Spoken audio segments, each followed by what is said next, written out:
And what's happening, guys? Welcome along to another episode of 420 News. We are at 4:34. So my apologies, guys. I was ready to rock and roll there at 4:20, but my co-host here today, unfortunately, decided he had other plans there at 4:19.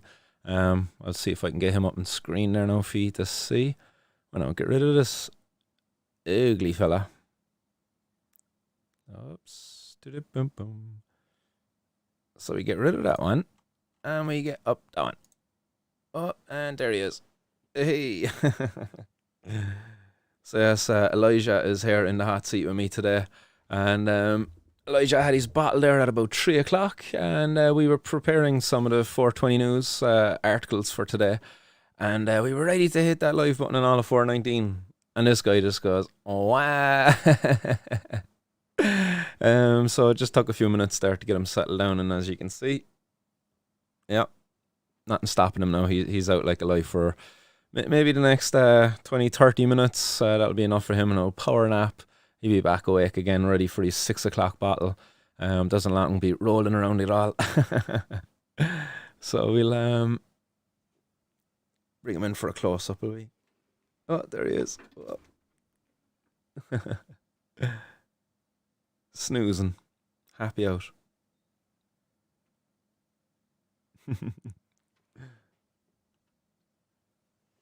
Yes.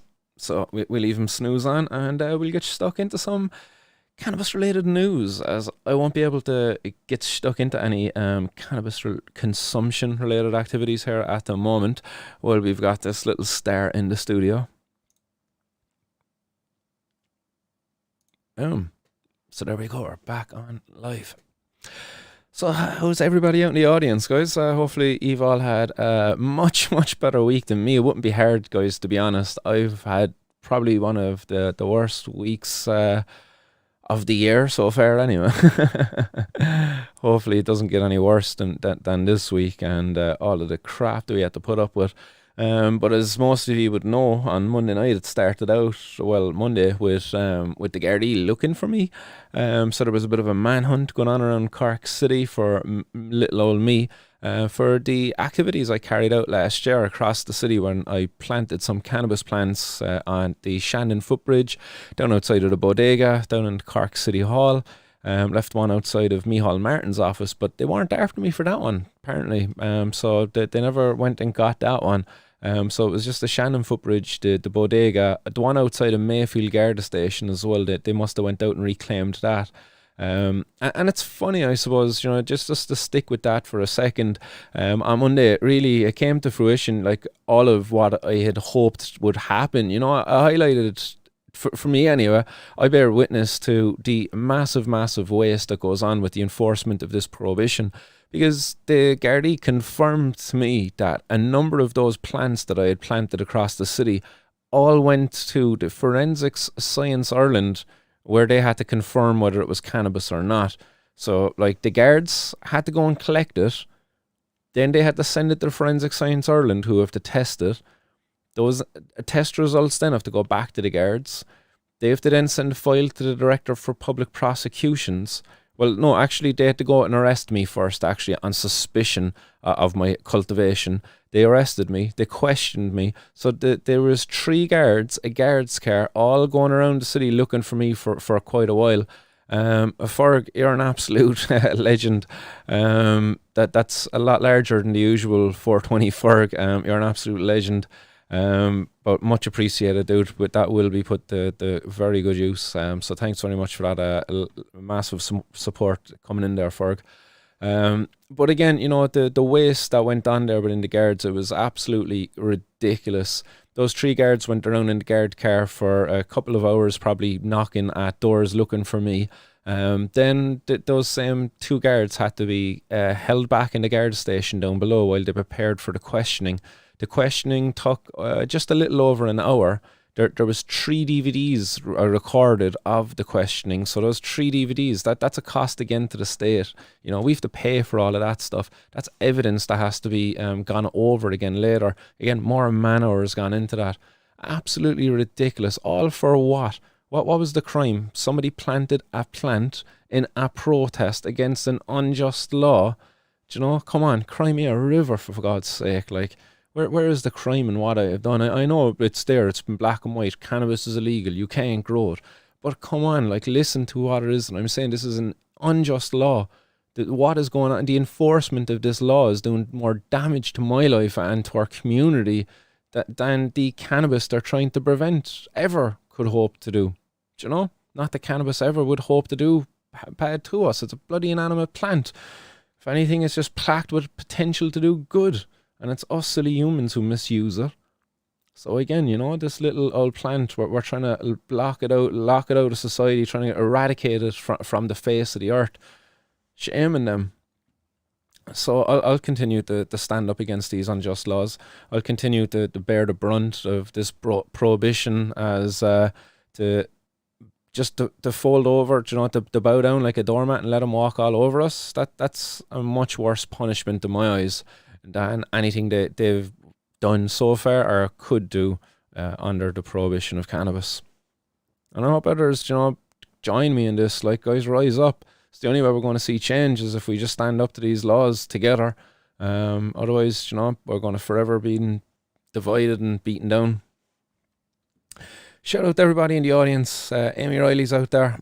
John Finnegan, what's going on? Sean M. Duggan, what's happening, Sean? Scott's in the audience as well. What's happening? Scott Hunter's out there. Nice one again for the company there on Wednesday, Hunter. Much appreciated down in Dungarvan. If you didn't see that there, guys, Hunter managed to make the trip down to Dungarvan and kept me company there in the Dungarvan court. We actually got into a little bit of stick over wearing our beanies inside in the court house. We were rocking the Martin's World beanies there inside.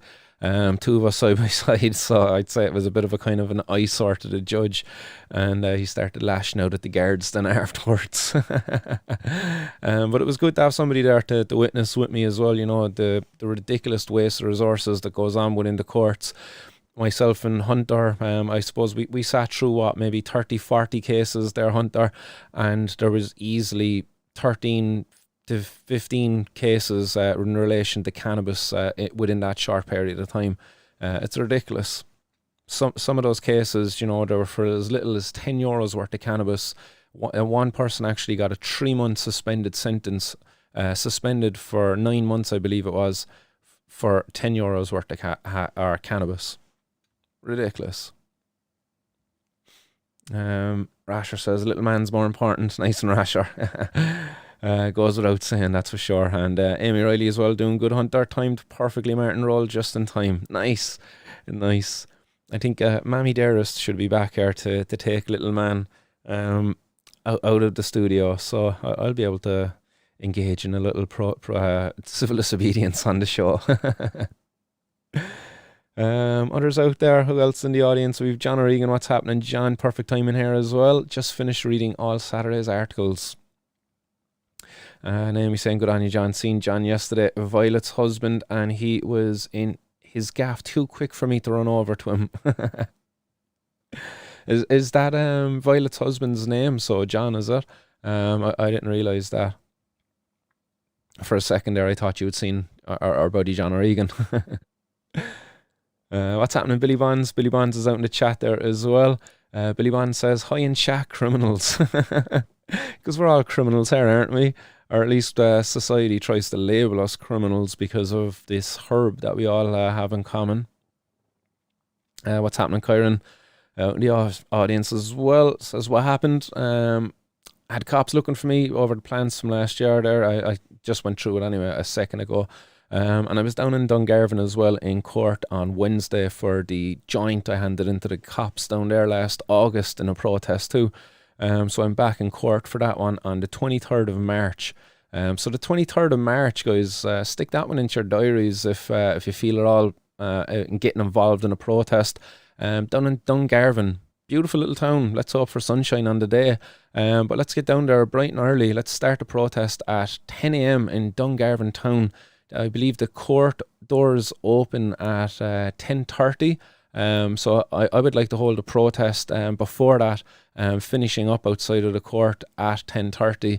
And we'll have a few little chants and stuff like that out there. It'd be great to get numbers down for this one, to go and show the support that there is for this campaign and for the changing of this law. So that's the 23rd of March. Go on, Billy Bonds. He says he's committing a crime as we speak. And I only say go on, Billy Bonds, because I know what crime you're speaking of, Billy Bonds, and that is the consumption of our sacred herb.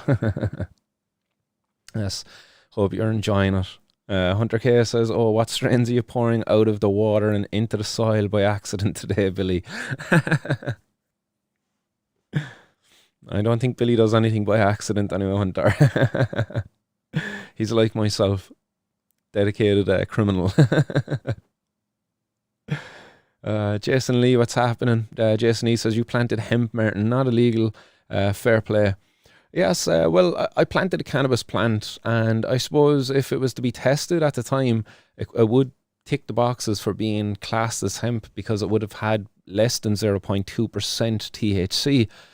So by that definition, yes, you could say I planted hemp. But should those plants have actually been allowed to reach the end of their life? Well, they would have had no THC, I would imagine, or very little, because they were males. The majority of those plants, I would imagine, like there was no females there in any of the plants I planted out. My buddy who gave me those plants made sure that there were males. We waited around, we've seen the balls, and we would plant them out. So we weren't wasting any plants at all. We just stuck out the males. We knew they weren't going to last. We knew the cops were either going to get them, or someone was going to pull them up out of the ground. I know there was a few people saying, oh, what about the growers around the city? You pollinate their crop. But in fairness, come on, like, you'd want to be planting a shitload of males to be pollinating people's crops around the city. But yeah, they were all males, and yeah, technically you could say they were hemp. But look, they were never going to reach the maturity to see whether they were hemp or cannabis, the drug type. Amy Riley, we're all with you, Martin. Nice one, Amy. And Joe Hartnett says, hey, Martin, hope all is well. Keep the good work up. Nice one. I will indeed, Joe Hartnett. Nice one for the kind words. Hunter K says, no worries, man. We'll be back with you next time if possible. Fingers crossed, Hunter. Anyway, man, it's good company there on the day. So let's hope that you can make it down again. And Scott O'Maraku, hope your luck was good this Wednesday, buddy. It wasn't bad, in fairness. Now, I didn't get what I wanted, which was for the judge to let me go straight to the High Court. He wants me to dance around in his court. He wants to see this trial to the end. I'll have to appeal it then, and then it'll go to the Circuit Court, and then I'll have to appeal it from there up to the High Court, I suppose. I think I can also put it in place a judicial review. I can appeal or something like that. I get a judicial review. Don't know enough about those, but we learn as we go, I guess.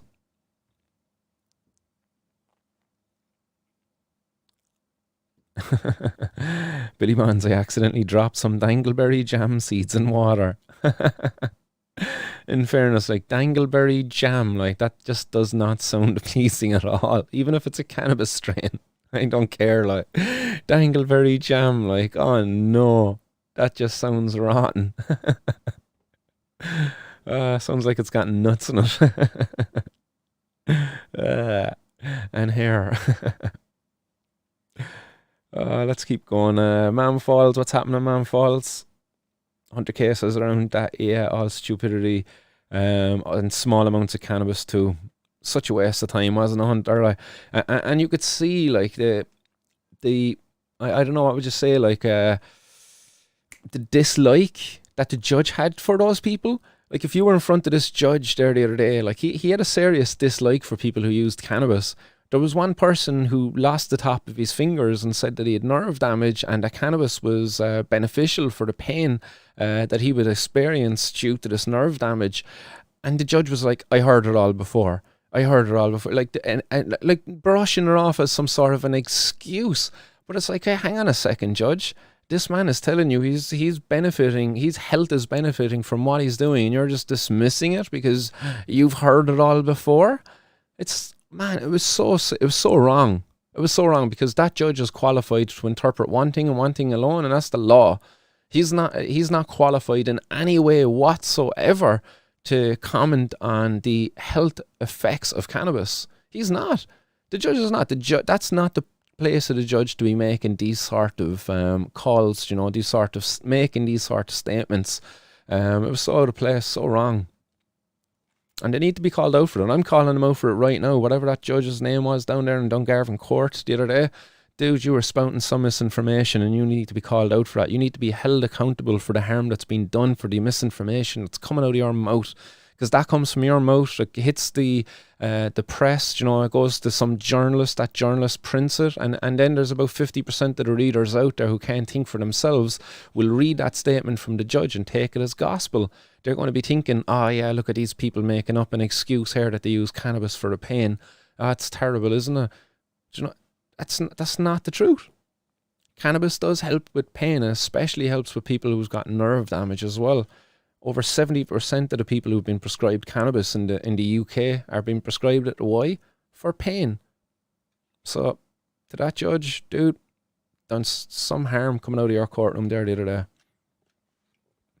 Hunter K says, get it in your books, lads. 22nd of next month, I believe, Dungarvan again. I think, is that right, Martin? It's the 23rd. 23rd of next month. It's on a Wednesday again. So the 23rd of March down in Dungarvan. MB Sanchez out in the audience as well. What's happening, MB Sanchez? Always a pleasure to see you popping in. Cheers and hi from jolly old California. Yay. Yes, I love that. I would love to be over there right now. I would love to be able to pay a visit to Foxworthy Farms, over to another expatriate here from Cork City. That's Martin O'Brien. But yes, greetings to everybody over there in the sunny California. Kyron's over in Spain here. Man, the RSO Isle. Between California and Spain, like Spain is quite doable. California would be a dream. But yes, greetings to everybody in Spain also. Amy Riley, what's happening? Says, I think it's John, could be wrong, but but they live in my town and I'll be paying them a visit soon for something me and John O'Regan are planning. Excellent. Great to hear that, Amy. Good stuff. Keep up the good work. And who else is out in the audience? Everybody saying hello to each other. Great to see. Also, just to throw it out there, and I hope he doesn't mind me saying it, but the owner of Relief in Dungarvan, who also went into the Garda station, he recently received his summons. So he's going to be up in court down in Dungarvan as well. Sometime in May. It's a Wednesday in May. All of our courts are done on Wednesdays in Dungarvan. But he's going to be up in May for his one. But much before that is going to be the High Court case that he has with Relief, which could basically throw out a lot of the cases that are in the courts right now. So that'll be very interesting to see that reach its conclusion. It seems like the government are dragging their heels on that one. I hope to get Mark on the podcast actually very soon to have a conversation about all of this. I've been meaning to get him on for ages. Brought my camera down there the last day, but I think we just got a little bit too caught up in the festivities, let's say, to get the camera out and start recording the last day we caught up. But yes, I'll definitely make an effort there to get the Mark from Relief and even his partner Dawn on the podcast. Had a lovely conversation with Dawn the other day, and she said some powerful stuff, the effects that her and her family are feeling now after the raids on their home. It's crazy. It's absolutely crazy, and it's not much different to what me and my family have been facing. Starting with my parents and now my kids being terrorized by the authorities.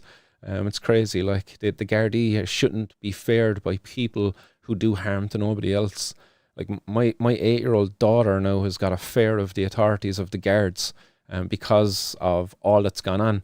My oldest daughter, Kelsey, she's kind of always had a bit of a dislike of the guards. Not really a fear, but a dislike. It's interesting. I was talking to my youngest daughter, actually, Alexis, this morning, bringing her to Thai boxing training, and we passed the guards. They were in the garage, and she pointed them out. Like, and she's always pointing them out. She spots them, like, and that's very annoying. Like for me, and because she shouldn't be looking out for them. That shouldn't be something on her radar. She should be looking out for rainbows or for the birds or something like that. She shouldn't be pointing out the guards. Oh, look, they had the guards. you know, that shouldn't be something that's on her radar. But because of everything that's gone on, you know, that is. She's been removed from the car at the side of the road while guards carry out their drug search looking for drugs on a fucking Easter Sunday morning. An Easter Sunday morning, the guards ripped us out of the car, the entire family, dogs and all. Like, I'll pull that one up on screen there for you, like, because that's a picture I've shared a few times. It's up on my Facebook. That's where I'm just going to go over there and find it. But it's just annoying that that's what my kids had to go through, you know.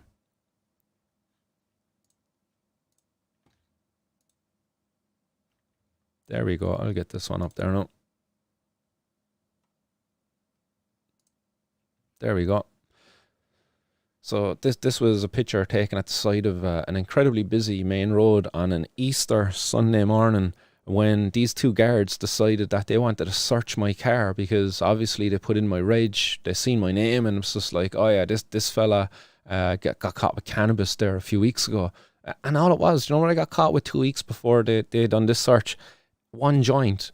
I was at work at the time. I had a single cannabis joint in my car. It wasn't even lit or not. And I completely forgot that it was there. It was there from a few days before.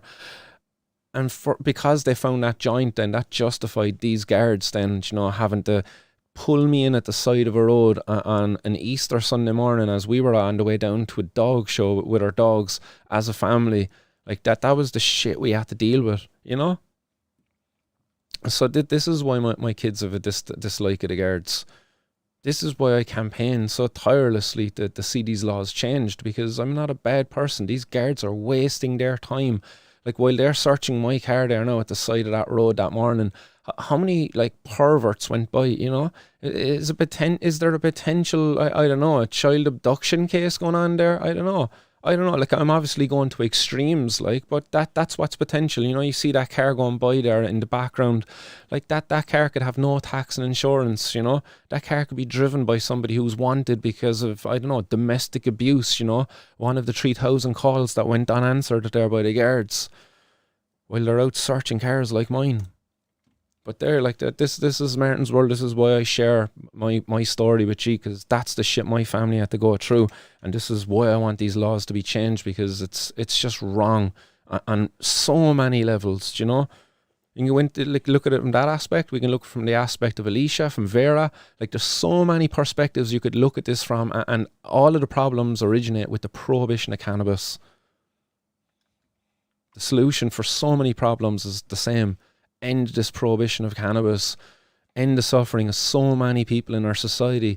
17% of Irish adults had used cannabis within the last 12 months of that survey by the Eurobarometer, guys. Oh, little man is waking up. No, my little man. That's all right. We'll just rant a little bit more there now, and we'll rock you back to sleep, will we? We get on the baby cam so everybody can see the little man with his tired face waking up. There we go. Yes, everybody see your cranky face now, little man. Yeah. Any smiles from? No. Let's hope he wakes up slowly and quietly. And we haven't even got into the news yet. Sorry, Elijah. We'll get stuck into the news now in a few seconds. Yes, but little Elijah, just waking up here.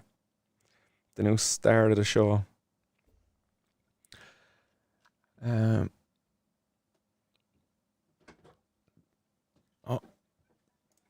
do I hear back up? Is that Mammy? Is that you, Mammy? Oh, that is not Mammy. Oh. If you don't believe in heroes, you haven't met my dad. I love getting little presents like this.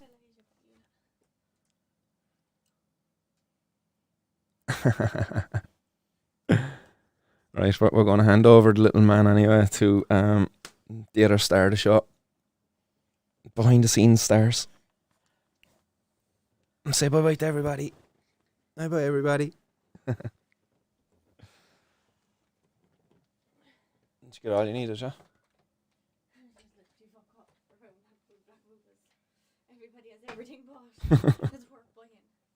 Or maybe down with it. No, there we go, guys. We get back to the normal cam. He did. He got about 20 minutes.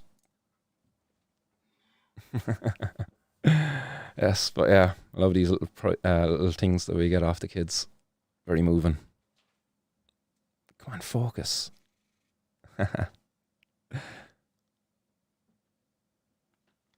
Whoops.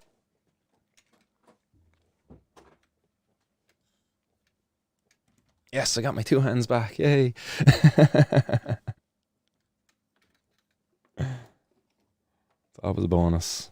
One of them is still a bit messed up after my seizure there last week. Daily Talker joining the crew. What's happening, Daily Talker out there? What's up, Dedicated Criminals? Daily Talker says. Dylan Clary's out there as well. Huh? I did not know that. So you can be effed about for growing just hemp because technically it could become a female plant. Well, no, you can be effed for growing hemp because you grew it without a license. That's what I was getting done for the other night. I had 6 charges put against me for illegal cultivation of cannabis, which is cultivation of cannabis without a license. Even if it's hemp is still cannabis. It's genus cannabis. That's what the guards even said during the question the other night. Cultivation of the genus cannabis. So regardless of it being hemp or not, it's still a genus cannabis. MB Sanchez says, they love you to be addicted to prescription mind F drugs. Yeah, they do, yeah, no problem at all, because like they don't regard that as being addicted. Do you know, if you're being prescribed these mind effing drugs, you know, and you're taking them on a daily basis, you're not addicted. All your doctor's giving them, cha. But meanwhile, you know, even if your doctor was giving you cannabis, there's still people out there who'll be like, you're addicted to it. You're just trying, like that was the case there. The guys interviewed over on High and Homegrown a UK cannabis patient recently who had his cannabis taken off him by the police and who was treated in a very, very poor fashion. It was so bad the way he was treated. Check out the interview over on High and Homegrown. I can't remember the patient's name, but I'm going to do my best there to reach out to him and to follow up with another conversation soon. But it was a very good podcast, and I have to go back and finish it off now. But it was incredibly wrong what happened there, the way the police treated him, taking his cannabis off him. I believe he got it back afterwards, but still, nonetheless, so wrong.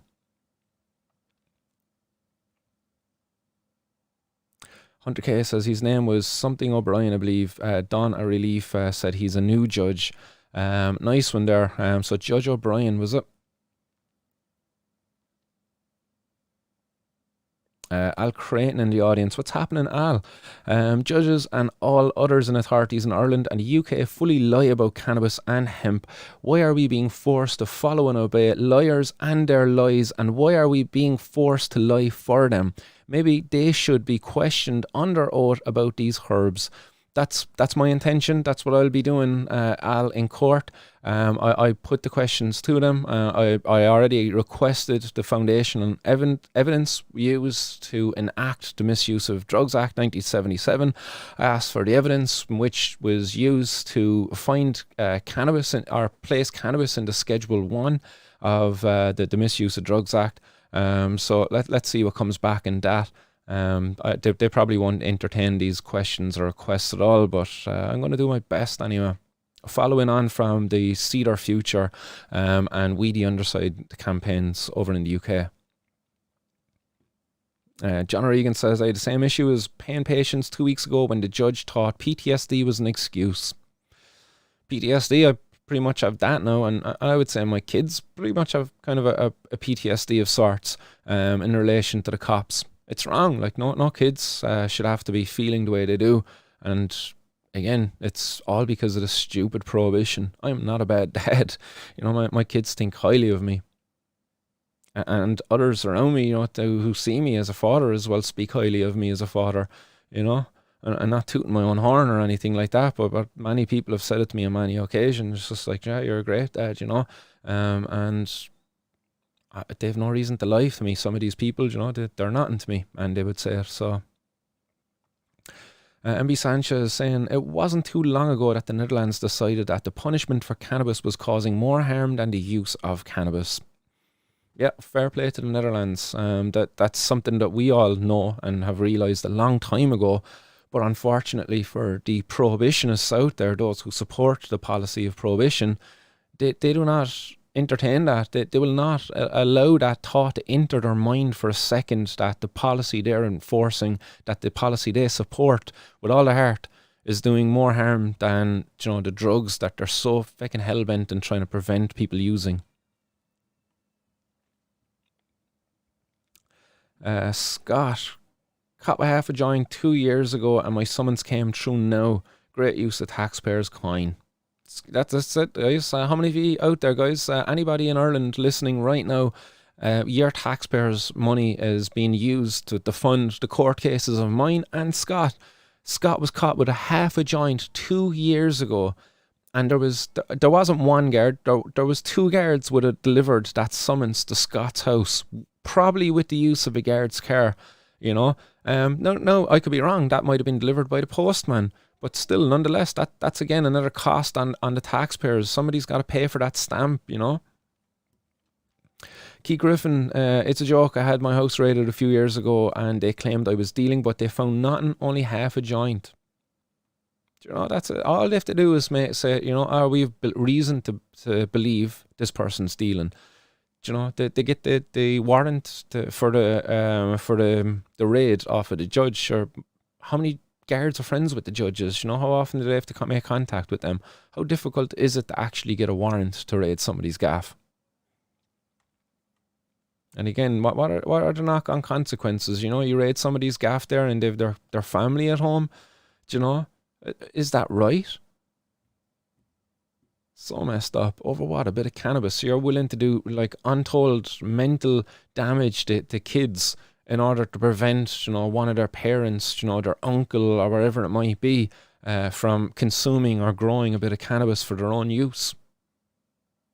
Messed up. Sick society, like.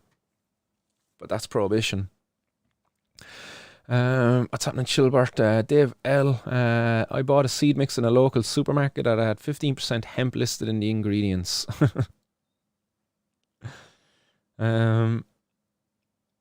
Yeah, well, hemp seeds are incredibly nutritious, so be happy that they were there, I suppose. Or was that a seed mix like for actually thrown in your garden for growing, like a bird, or was it like a wild bird seed mix? Either way, nonetheless, if they were viable hemp seeds, happy days. Yeah, that's right. John Regan saying here, the homegrown guy eventually got his medicine back after a few weeks. It turns out that the police didn't know how to treat medical cannabis. No, they don't. Many police don't even believe that cannabis is a medicine. Many of them, like that, the guards that were treating this person at that time, they thought this guy was just lying about his pain in order to get use of cannabis. What's happening? Adam O'Brien out in the audience as well. Most citizens see us cannabis users as no good waste or addicts. The government continues to toe this line, affect a lot of the geriatric cunts. I don't know, man. I would have to say that most citizens, I don't think that they see us as no good wasters. I would imagine most citizens probably know somebody who uses cannabis. And I would imagine, out of them, I would say a good 50% of them are not lazy wasters. Like, how many people in the audience know somebody who consumes cannabis and, let's say, they run their own business? Let's say they're a highly, an athlete with a lot of accolades to their name, Like, but, you fill in the gap. Like, whatever it is, whatever great achievements a person makes, they've made it while being a cannabis consumer, that they weren't some no good waster.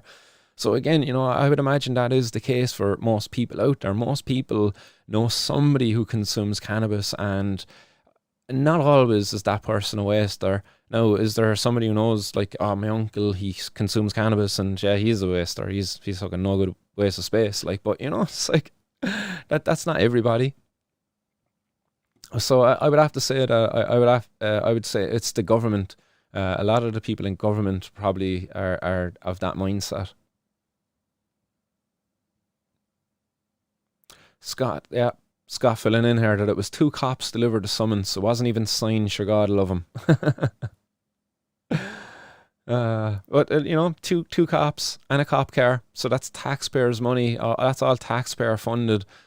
For what? What value are we taxpayers seeing out of that at the end of the day? Pain and suffering of the needless money? No, just end it. End the prohibition once and for all. Put this money back into the communities where it's most rightly needed. If you want to stop young people, if you want to deter young people from using drugs, at least until an older age, then you invest money into communities, you invest money into families, and you allow families to be able to spend more time with each other. You don't prop up these fucking 0-hour contracts, these minimum wage standards where people have to work bloody 2 jobs, where families are being ripped apart because of low wages. End these kind of silly policies, and that's how you're going to reduce the rate of drug abuse in a society, not by putting a prohibition in place. Put a prohibition in place, and the people who you're going to hurt most are the most vulnerable in that society. I'm just going to quickly grab my Ishka there, guys. It's behind me. Scene.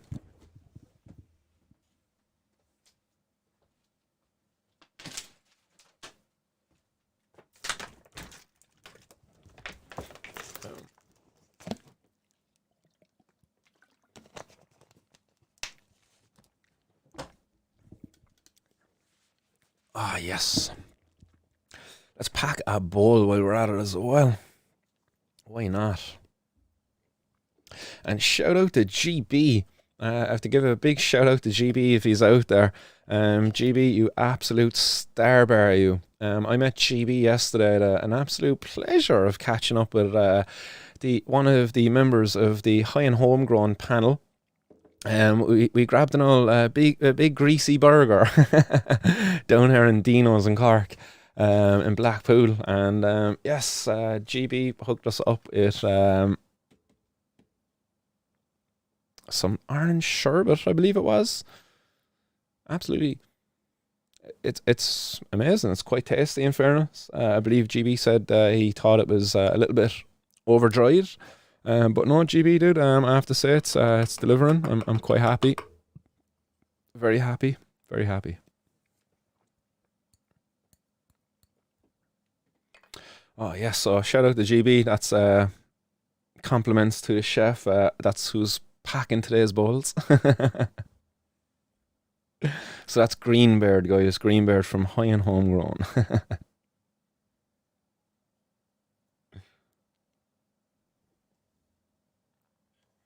Boom. Oh, yes.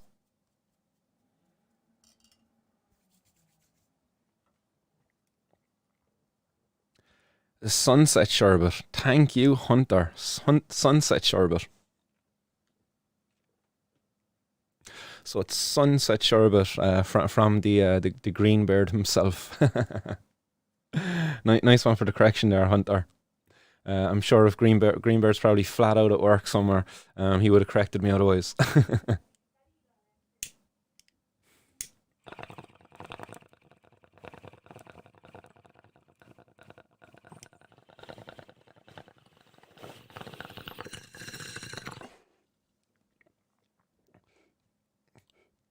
Oh, super tasty, GB. And very nice nugs as well. Like, I don't know, did you purposely pick out like some lovely nugs? But these are fucking top quality, dude.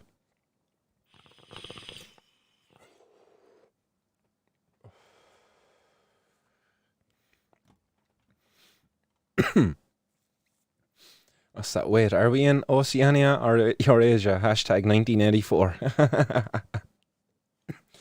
We're getting closer and closer every day to this 1984, aren't we?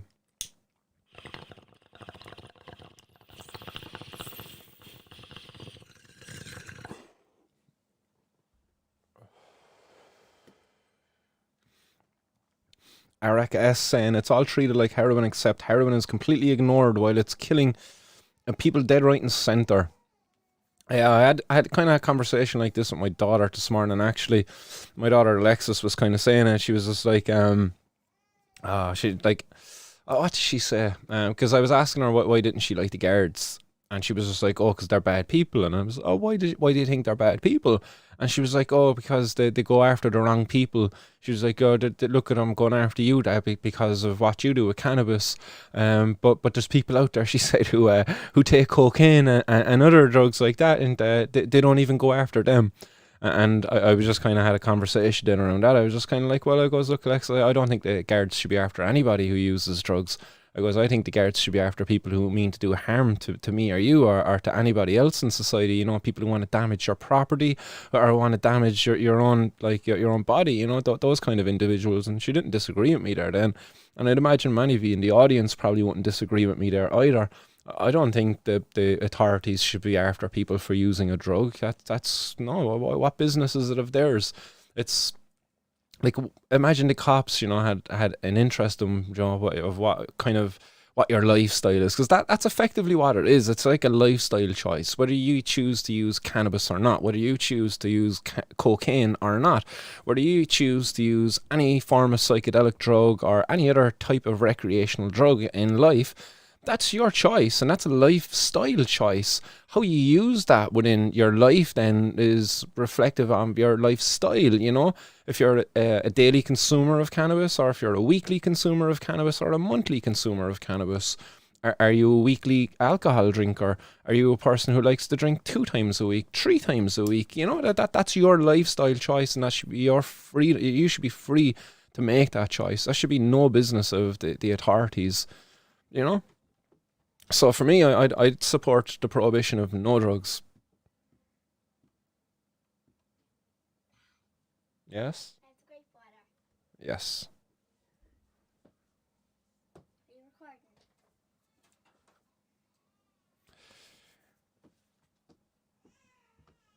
Yeah, I see Hunter K saying it's our own choice on what we decide enters our bodies and what does not enter our bodies. We should not be policed into taking or not taking what it is dictated to us. Exactly. Yeah, that's exactly it. 1 second, I'm just going to close the studio door.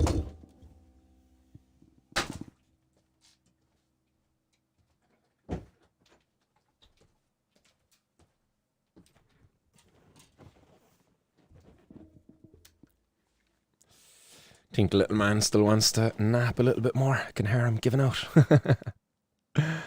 Scaramaraku, 62 million on a bike in a bus lane recently, yet not a bed to spare in the hospitals.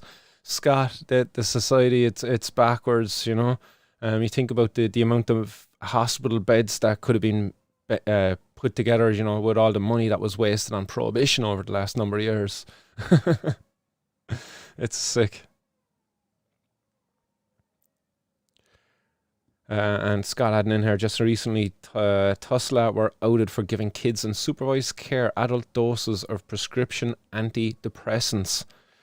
Yeah, don't even get me started on like these child agencies and stuff like this, and the prescribing of these what would you call them? The antidepressants, antipsychotic drugs to kids, because. Yeah, it's not good. There's definitely a messed up situation where I think, was it in the last 20 years, there's been an over 800% increase in the prescribing of antipsychotic drugs to kids. Like, that's incredible. 800%. That was a number from about a year or two ago as well. I don't know where that number actually is today, and how, if it's still increasing. But like, you hear stories there recently out of Kerry General Hospital, just a county removed, and is it 100 and odd parents, 150 parents are suing the child adolescent mental health unit for the prescribing of drugs, for the misprescribing of drugs, I think it is. Mad. But meanwhile, cannabis is enemy number 1. According to Bobby Smith. Anyway, at least. And the 16 grand they took out of court power box to buy Giardi Gym. Yeah, I know that one. Chilbert says Sunset Sherbet, I bet the one Wooly gave him. Yeah, Sunset Sherbet, man. That's exactly what it was. And get out another nug here. Because there's some lovely nugs inside in there, like. in fairness. Credit where credit's due. Like, well done, GB.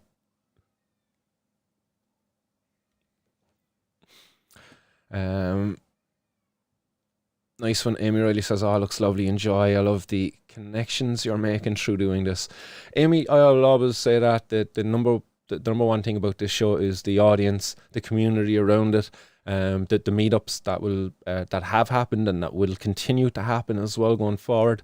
Because together we're stronger. I know there's many people through interactions here in the hot box, through the chat room.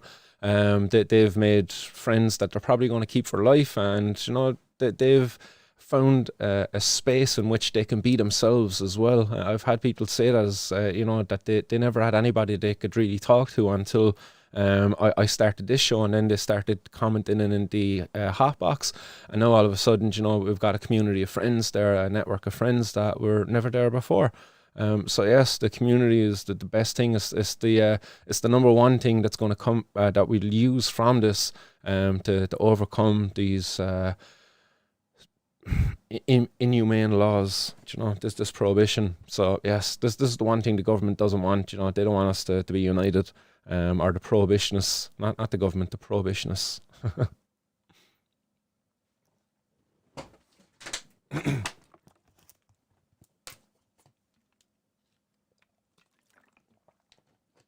Yes, Chilbert. Shit, guys, we're 50 minutes in, and we've been just kind of shooting the breeze, having the chats.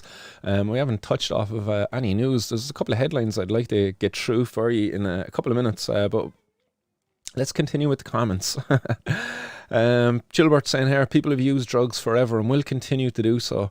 Chilbert, yes, we're a creature that likes to alter our consciousness, whether that be through the use of substances or whether it be through the spiritual practice, sitting and saying a prayer.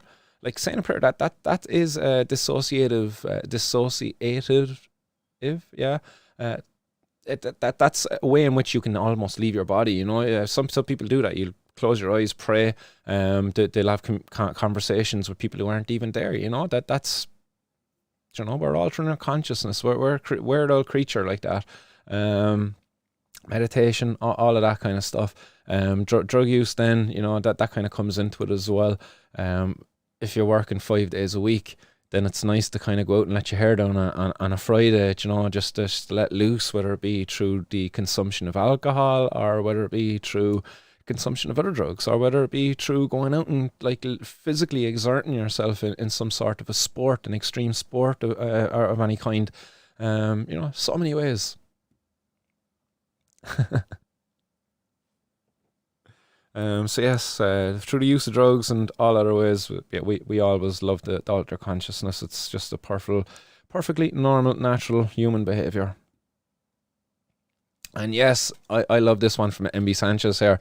Sugar causes far more harm than cannabis every day, everywhere around the world. And anybody prove us wrong on that? Because I definitely wholeheartedly agree with this one. Like sugar, like as a father of 3 kids myself, I'm so conscious of that one. Like when you look at what's going into your kids' lunch boxes, there sometimes it's crazy how much sugar your child can be consuming in a short period of time. You look at the World Health Organization, and I'll quickly get this one up. WHO RDA sugar. There we go. Yes, and I wanted to just make sure I was correct on this one, but it's 25 grams of sugar a day is what the recommended daily intake is from the World Health Organization.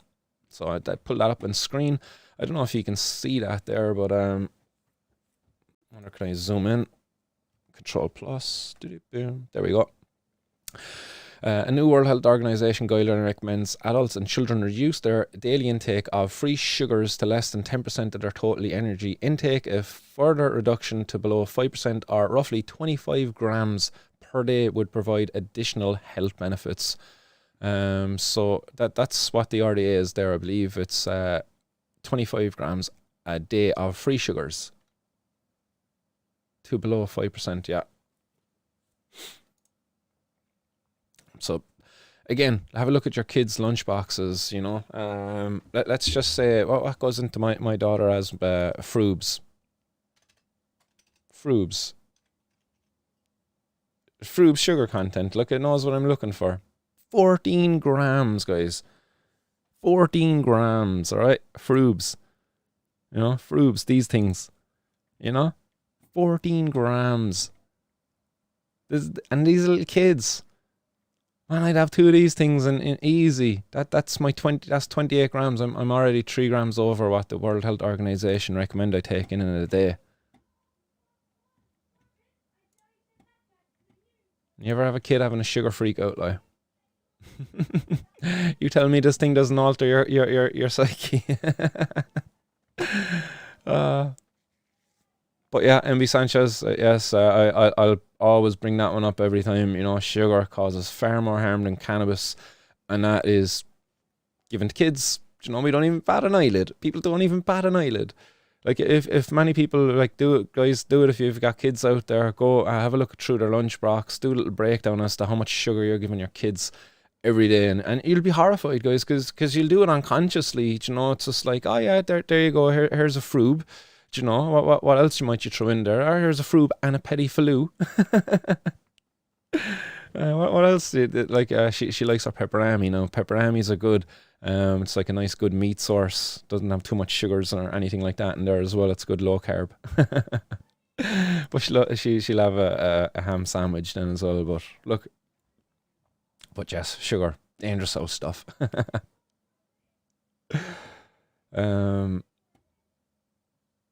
It's always Chilbert for president. Chilbert here saying, I think soap bar should be illegal though. We deserve good clean hash. Hashtag ban soap bar, then Rasher says. Guys, to be honest, I missed a bit of soap bar. If you came to me now with a bit of soap bar, to be honest, like, I'd be kind of like, oh yeah, go on, let me have a burn off it, like, just have a smell off of the burn, like, I don't know, like, nostalgia is real, like, but yeah, ban soap bar. Once you have ice hash, like, once you have good quality fucking homemade hash, like good quality hash, like a soap bar, you're like, what? Stop, we actually smoked that stuff. Oh no, God. John Regan says here, I was watching a few legalized drug debates yesterday, and the common problem is prohibitionists believe that legalizing drugs would cause even more problems than alcohol. But the problem that these people fail to perceive, like, is that the fact, like, all of these drugs are still out there. You know, like that's one of our headlines today. Like, let's just jump onto this one here. I'll pop this up on screen so you can all see this. But this is on the Irish Examiner. Addiction services see 80% rise in adolescent referrals. Like, this is under prohibition. Like, if we don't get the problems, the reasons why kids are using drugs under control, then we're going to continue to see it. Like, that the problem is not the availability of drugs. All of the drugs are banned. Like, the adolescent referrals, is it saying here that there's a 20... it talks about the different drugs. 54% were using alcohol, down 15%. Cocaine was 16%. Benzodiazepine, 16%. Other drugs less frequently were ketamine.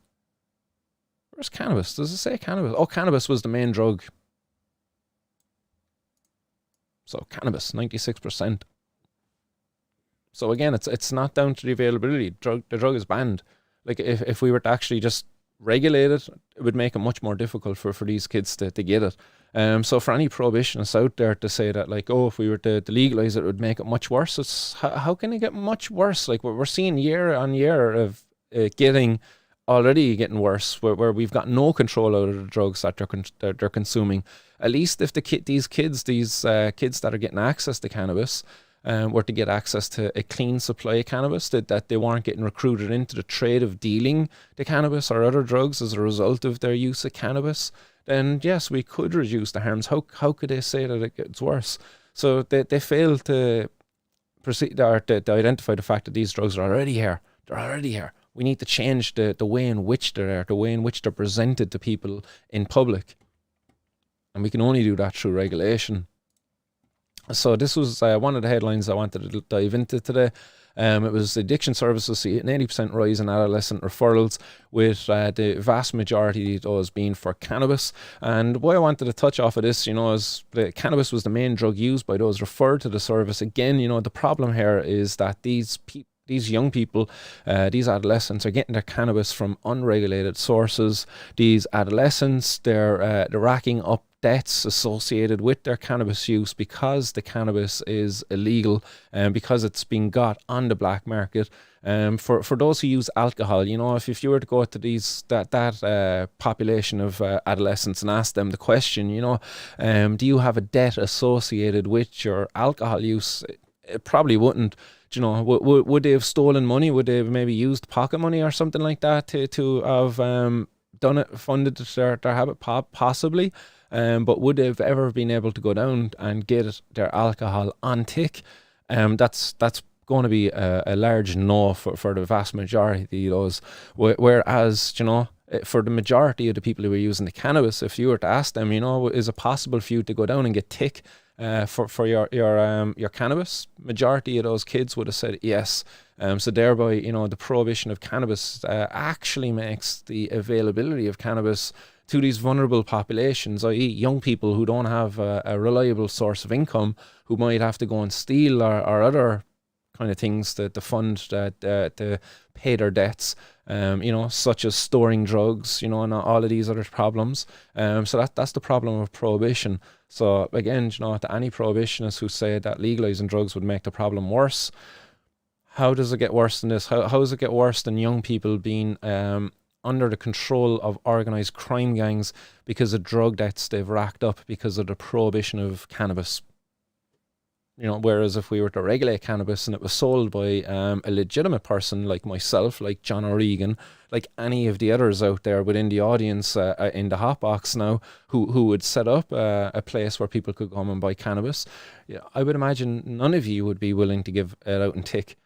Because that's not going to be the business model. That's not going to be the business model. You're not going to make money if that's what you're going to do, and you're certainly not going to give it and tick to kids in your area. So no, regulation certainly would not make the problem worse at all. If anything, it's going to improve it largely, because you could then take any of the money that's generated from that industry and put it back into the communities. So like the Icelandic model, allow for parents to spend more time with their kids and allow for the kids to partake in more leisure activities on the weekends, by having it like heavily subsidized, but also gifting parents money that can only be spent on leisure activities for the kids or with the kids. That watch what that would do. Like, let's try that out. We've tried prohibition for 50 years. Come on, let's just try something different. Let's just end this prohibition. Let's regulate, say, cannabis. Let's try to encourage parents to spend more time with kids. Let's try to improve the living standards within our communities, and let's try to reduce the reasons that are there for people to abuse drugs. And maybe then we can actually start making some headway here with the problems of drug abuse in our society. But prohibition, let's just bury your heads in the sand and let's just say prohibition works, is it? No, I'm not going to do that. So, yeah. Jeez, lots of comments coming through there. Pods for 420 says, couldn't trust the World Health Organization. No, but again, look, I'm coming at this from the herbal science perspective, and they are a reputable organization, and we do take the RDAs of organizations such as the WHO as being kind of good, reference points. But do I stand by everything they say? Not all the time. But look, they haven't been too far wrong on the issues of drugs. World Health Organization are actually an anti-prohibition organization. So yes, World Health Organization ain't all that bad.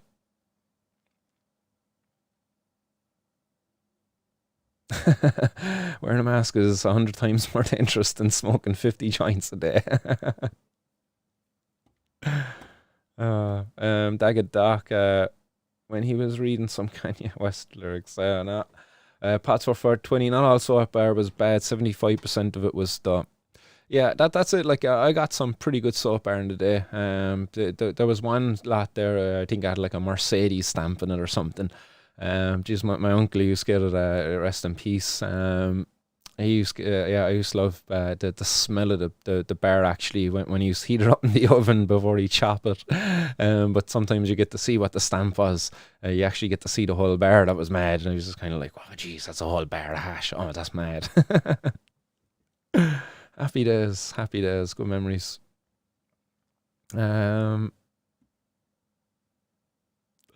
Just looking through some of the comments there. What's happening, high and homegrown, dropping in.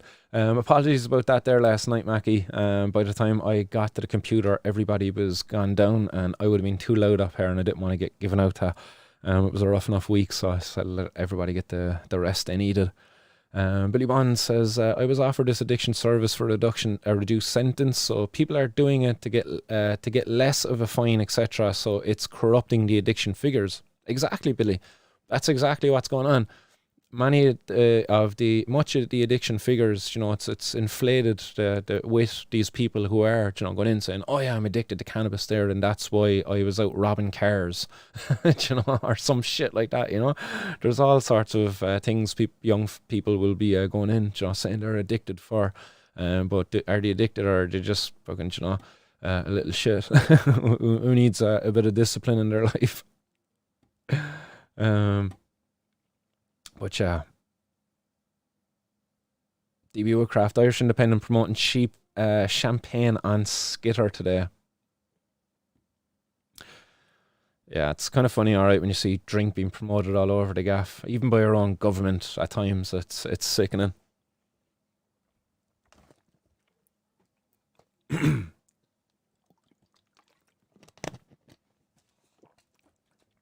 Oh, my apologies, actually. We missed the second 420 there in the Azores.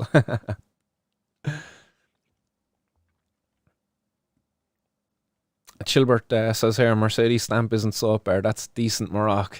Nice, happy days. Good to know that my uncle was getting quality stuff, so high grade.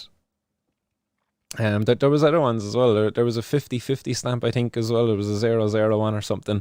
There was a few different stamps there, but he used to get some good quality hash as well.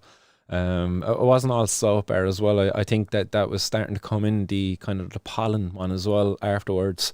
But the price went up in that shit then. It was pure annoying just because of the shape of the bar changed. The price went up. It's like, man, we call it pollen now, but it was just like you still had to burn it in. It's like it's not much different. Like there's an improvement in quality, but it's like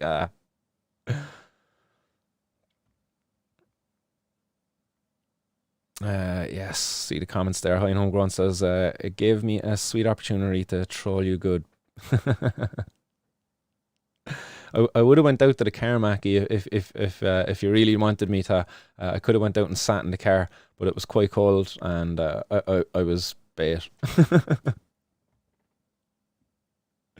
DB Woodcraft says, Martin, anyone signing up for Uplift campaign to contact TDs? Yes, guys, get behind that if you can. I think Uplift are doing a few different campaigns there to end the prohibition of cannabis, to have the market regulated. So check them out. I believe they've got a petition as well going. So yeah, check them out. Right, some other news that we have there for you. This is another case that's coming out of Balbriggan, and it's a case of a 21-year-old man who was found in possession of cannabis, and he's given more time to engage with the probation service after he was caught with some cannabis last year.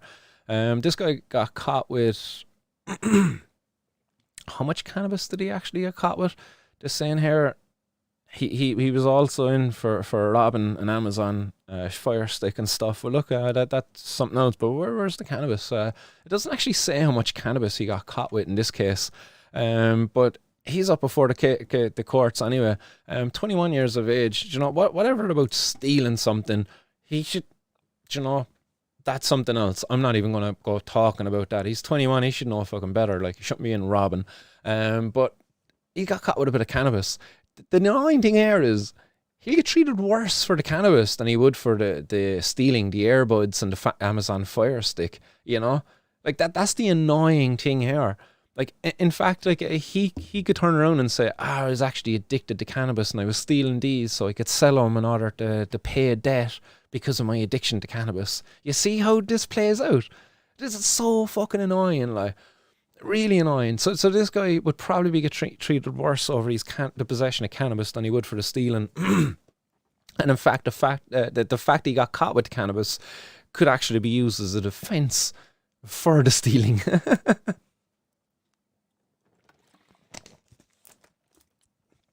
So that's a story there. I'll pop it up on screen. That was over on the Dublin Independent, is it? Independent.ie. Balbriggan man given more time to engage with the probation service after being caught with cannabis. That was the headline there. 21 years of age. Shouldn't be stealing. Not going to condone stealing or all. But again, I made my point on that. The cannabis would be more of a problem there for the courts, which it shouldn't be. People going in stealing from shops, that's going to cause problems with insurance and things like that. That's going to affect other people's businesses in the area. That should be taken more seriously in order to deter that type of activity.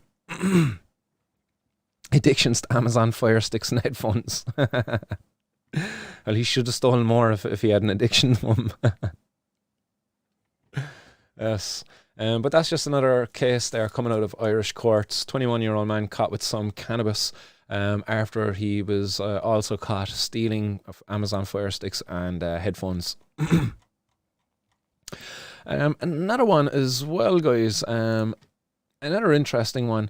This is a case of Joshua Allen. And I hate, look, he's one case I'll mention. Look, he's kind of somebody who's been mentioned on the show before. But again, the media kind of targeting his social media and making a story out of it. Y'all would probably know Joshua Allen as the son of Rachel Allen, the celebrity chef. He got caught with, was it €20,000 worth of cannabis last year? It was a kilo of cannabis the guy got caught with. They valued it at €20,000. He was supposed to get like a 10-year prison sentence as per the Irish laws. Get caught more than 13,000, it's 10-year minimum mandatory. But instead he was given, as it says here, a 30-month prison sentence back in 2020 for the sale and supply.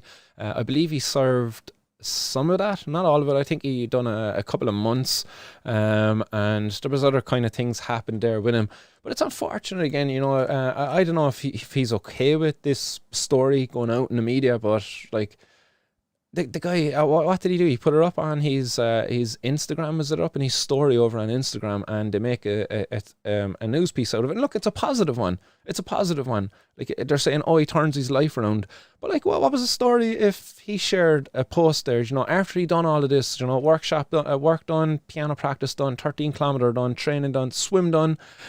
And next, this was actually him having a bong hit or something like that, like going to have a bong hit and unwind there for the night, why would that be such a problem, But they would make a big, huge issue of it, like, so it's unfortunate, like, Josh knows that these guys are watching him now, and he really has to make sure that all his I's are dotted, his T's are crossed, and that his nose is fucking clean. Pardon the pun there and that. As there was a bit of a cocaine issue there with Josh. He was brought into the courts a couple of times as well in relation to personal possession of cocaine. But it's unfortunate, that because his mum is a celebrity chef, and because he got caught with the cannabis, then that the media are using him as a kind of a showpiece. Every month or so, they're putting out a piece on him. Just drawing attention to him, like, just leave the guy bloody alone and let him get on with his bloody life.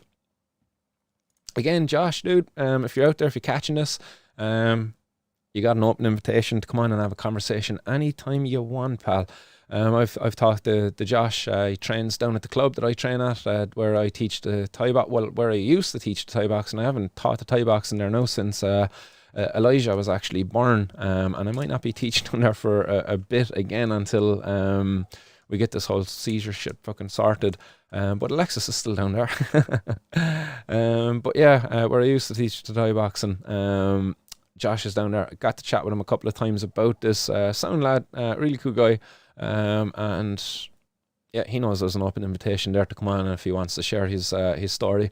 But we'll see what happens. So that was a story that was out in the Irish Mirror. There was other cases there as well in the Irish courts. There was one coming out of County Kildare where a guy in his 30s was caught with €100,000 worth of cannabis. This is above in County Kildare. This guy was in court on Thursday afternoon. He got caught with €30,000 worth of cannabis. Again, he's supposed to get a minimum, or he got caught with 100,000 worth of cannabis. He was supposed to get a minimum mandatory of 10 years, but that's not going to happen here. Investigations ongoing and all of that kind of crack. Waste of time. An absolute waste of time. Like there's the cannabis there pictured in this, in these boxes, I suppose, in the evidence bags. What a waste of time. Like, who's in danger here from this cannabis? Absolutely nobody, I tell you that. Absolutely nobody. So that's out of Kildare. €100,000 worth of cannabis. More waste of time by the authorities. And all that cannabis is going to be destroyed now. Sad to see. Close these ones down. There's another article here I wanted to get into. Just closing down these other ones. Drug addiction guys. Boom. The plant op, actually. The plant op seems like the story of the 50-year-old lady who got busted with the with the 6 cannabis plants, wasn't it? 6 cannabis plants she got caught with. That's the lady with 50 years of age with 3 kids. 3 children. They might be grown up. But yeah, she had her home raided by the drug squad and 6 cannabis plants taken. But yes, the Grow Up covering that. Grow Up International, I think they're a Canadian media outlet. But it's good to see this being covered over there in international media as well. Just bringing attention to the joke of the situation that we have to deal with here in Ireland. So good stuff there. Who covered that? Who is the journalist? Where's the name?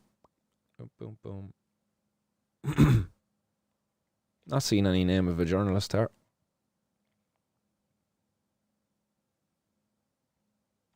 Can't give credit to him, so sorry.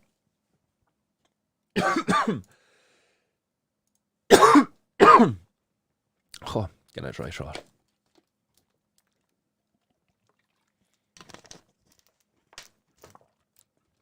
Yeah, MB Sanchez, a complete waste of human resources.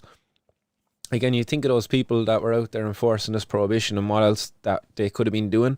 You know, not that those people shouldn't have a job, but it's just like this, if the same man hours were put into something like, I don't know, a community project where we took these kids who were vulnerable to go on to abuse drugs, you know, and we provided for them, you know, with something, you know.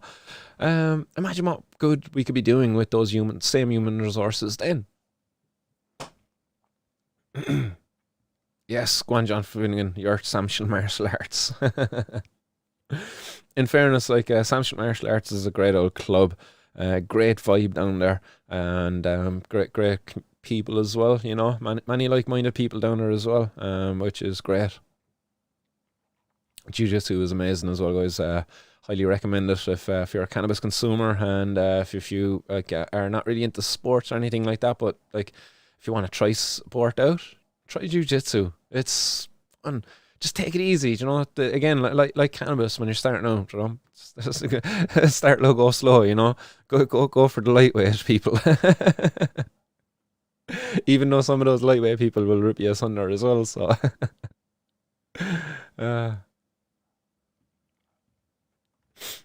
so yes, that's the Grow Up. Some international coverage there for that lady who got caught with those 6 cannabis plants. Then we go to Donegal. There's a story coming out of Donegal where there was a man, 46 years of age. It's going to pop up on screen here. This is coming out of the Donegal Daily, where this guy here from Ballybuffet, and the name of the man here, he was above in the Letterkenny Circuit Court after being caught by the Gardaí with quantities of cannabis and cocaine. He got caught with 849 grams of cannabis and only 4 grams of cocaine. So it was his own personal amount of cocaine. Apparently that was worth €288 for that. So 4 grams, €288. Pricey enough. But 849 grams of cannabis, which the Gardaí went on to value at just shy of €17,000. which is quite a sum of money. Again, it's putting him over that €13,000 limit where he should be getting a 10-year minimum mandatory sentence. But again, the judge is not going ahead with that sentence. The guy's 48 years of age. The court heard how the guy with an address above here had suffered a difficult upbringing and is now a carer for his partner. He had also been homeless on occasion since he was 15 years of age, and the judge passing sentence said that the accused had a long list of previous convictions for drugs, which was an obvious aggravating factor. He placed this incident at the lower end of the mid-range of such offences, which merited a sentence of 5 years in jail before mitigation. In mitigation, he said that the person was fully cooperative with the Gardaí and made full admissions, and he was also engaging with the probation services. So the judge accepted that the accused was trying to impress the courts by trying to change his ways. For these reasons, he reduced the sentence to 4 years and also suspended the 2 years, meaning that the person will serve 2 years in prison. So this 48-year-old man, carer for his partner now, is going to be sent to prison for 2 years. Again, he's a carer for his partner. Is it possible here that this person actually was in possession of the cannabis for his partner? What's the condition the partner was suffering with? Do you know, is it a case that the person wasn't even willing to put that argument forward to the judge? Because, you know, the judge, as we seen down in Dungarvan, can be quite dismissive of that argument. I've heard it all before. And actually be harder on a person than as a result of, you know, trying to put that argument forward. Again, I don't know all of the details there, but I can speculate if I would like, and I'm speculating. I think it's incredibly wrong that a man is going to be taken away from his partner who he's caring for because of any amount of this cannabis, whether it be 1 million grams of cannabis that this guy had. Do you know? 1 million, I don't care if he had 10 million grams of cannabis, like, it shouldn't be the case. Now, if this guy had 10 million grams of cannabis and there was a legal way in which he could sell it, but he chose to sell it legally anyway, then, you know, maybe there's a room for punishment, but imprisonment, no.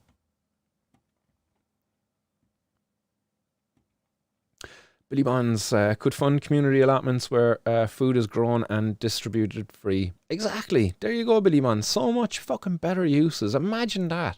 Imagine if we were to be doing that as a society, you know, community funded allotments where instead of funding people or instead of funding the prohibition of drugs, we started funding the growing of food and to be giving that out to people who need it within our community, reducing the food poverty that exists in our community at times.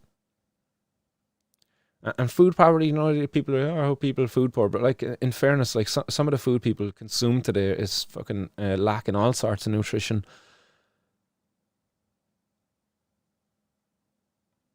It's mad, like people can be obese and undernourished, lacking nutrients, like, you know. So yes, that's Irish courts done and dusted with. No, actually, there was another case of an Irish mixed martial artist. This is a case coming out of Coolgraney. So this guy, and I'm not going to name him, 25-year-old, he got a €500 fine after being caught with €117 worth of cannabis.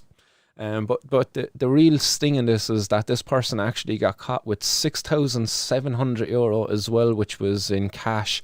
The guards confiscated this and made a claim that it was the proceeds of crime, because the person got caught with €117 worth of cannabis. There was also baggies and a scales there. So that was the reason why the judge upheld that argument, you know, that this was the proceeds of crime. And it's so wrong. Like, all right, like maybe it was the proceeds of dealing, like, but like, come on, the dude made it fair and square. If that guy was selling a bit of cannabis and he made €6,700, like, he fucking earned his money, like, leave him keep it. It's messed up, like. But yeah, there's the cops laying their claim anyway, taking their pound of flesh. €6,700 there into the kitty for the cops. Oh yeah, proceeds of crime. Put that in there. Like, we need a bit to upgrade the old cop gym there above in Templemore or wherever their bloody next upgrade is due in the gym. But it's sick, like. It's sick. €117 worth of cannabis, and they were able to take €6,700 in cash off of this guy. all right, look, €6,700. Should you have that much money on you? Like, I don't know. I don't know. There's people would probably argue you should be allowed. I've never been lucky enough to have that much money. Except when I used to be dealing years ago, actually. I can remember going across the city there with like fucking 8 grand there one day paying off the key. Crazy, man. So like that guy, if that was me, if I got caught with that 8 grand going across the city, and if I had a fucking a half ounce of cannabis on me or something, and the cops were like, and I had the scales and the baggie on me, the cops could take that money off me, and I would have been fucked. I would have been fucked. Like the guy who I would have owed that money to, he wouldn't have been happy about that. He would have been like, you're going to be paying me that money, you're going to have to work it off or something, here's another fucking key, like go bang it out there, like, and get that money to me, don't get caught with it next time. But yeah, that would have been trouble. So I hope for this guy in this situation that money wasn't owed. Hopefully it was profit, and that it wasn't owed to anybody, because if that was owed to somebody, that could be trouble, that person could be getting a few heavy knocks in the door. Yeah, MB Sanchez saying here, they can't stand it when they don't get a cut of the take. Yeah, you have to cut them in. You have to, the old brown envelopes there. Pay off those community cops. Oh, go and pack up another bowl, and we'll read out another one. We're going to get over to your side of the pond there in a second, actually, MB. There's an article here from the High Times that we're going to delve into in a few seconds.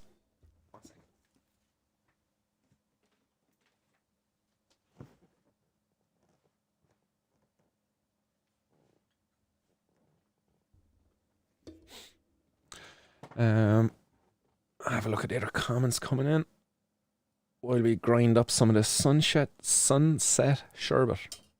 Yeah, mate. Thanks again, GB. Guys, how's everybody's Saturday going? Anybody else out there blazing up? Come on, we'll keep this going until the next 4:20. I'll keep an eye on the 4:20 clock. Because to be honest, I have missed you. It's been, as I said, a very rough week.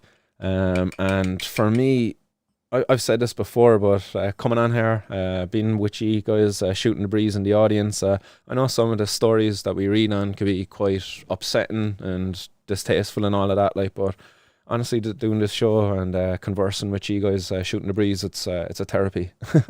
For like yourselves, this lets me know that I'm not alone, that there's many people out there like me who agree with some of my feelings. Maybe not all the time, but a lot of the time, you're quite agreeable, guys. So that's great. It's good to know I'm not alone. I'm sure many of you benefit from that too.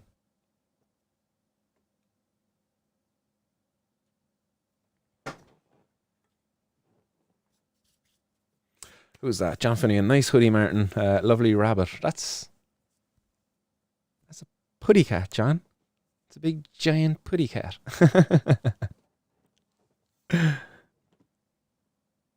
Teresa, what's happening? Clean, blazed, and missed you too. Nice one, Teresa.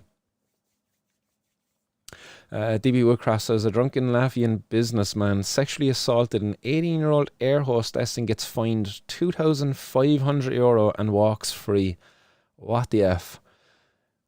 Yeah, DB, that is a sick one, An 18-year-old air hostess sexually assaulted her, and he gets a monetary fine. Come on, like. Hunter K says, cleaning out the grinder at the moment, getting a nice grinder squish or hash or whatever it is. You mean some keef?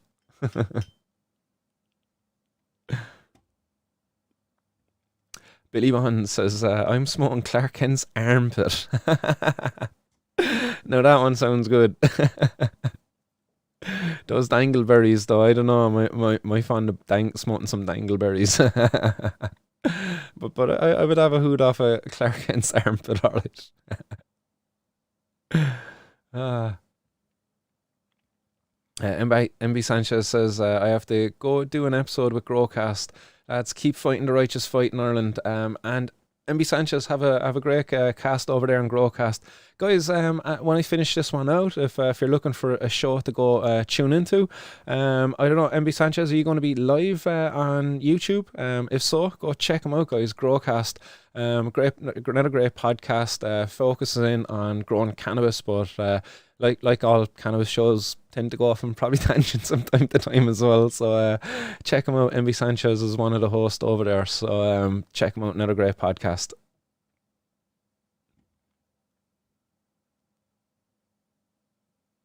I'm just looking through. Do you got the privilege to home grow, yo? Yo, I scrolled up the chat. It's Canaman. Oh, go eat shit for short. It continues with yes, but keep slandering or something you don't have the right to. DB Woodcraft, he got a conviction too, but still judge was female. She, her. Come here, DB Woodcraft. Like, that's messed up in that case. Like, getting a conviction, fair enough, but like that guy should have got a prison time, surely. Like sexual assault, that's not to be taken lightly. Amy Riley as well says, having a sambo with some King Crisps and a J ready for afterwards. Oh, lovely, actually. Do you know what now, Amy? You got me hungry for a nice ham and cheese toasty. And MV Sanchez, if you ever get over here to Ireland, you got to try some of our Irish cheddar. It's the best. But yes, have a good show anyway if you're not already gone. But yeah, a load of melted Irish cheddar cheese with some nice cooked ham, with some potatoes. I'm not big on the cream crisp. I'm a potato man, but yes, let's blaze one up.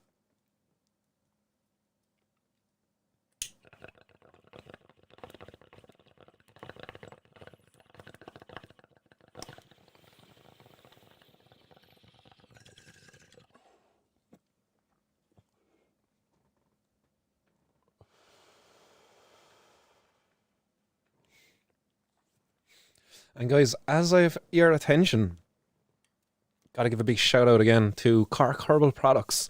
That was Ferg earlier on. Forgot to mention Cork Herbal Products. Check them out, guys. Cork Herbal Products, another great supplier of CBD products to the Irish market. As the name suggests, he's based here in Cork City. It's none other than our Fergalicious out there in the chat. In the hot box. I don't know if Ferg's still out there. Hope you don't mind me calling you Fergalicious.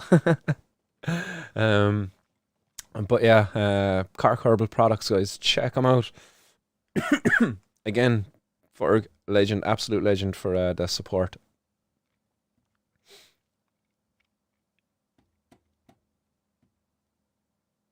Make sure you didn't miss anybody else's. No, everybody else. See lots of likes coming in, guys. Nice one. Lots of shares. Nice one. Appreciate that.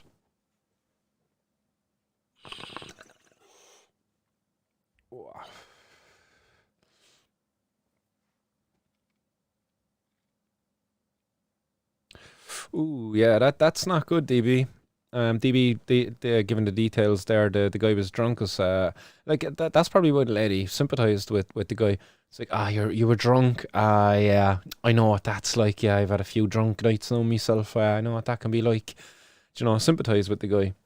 But yeah, sick.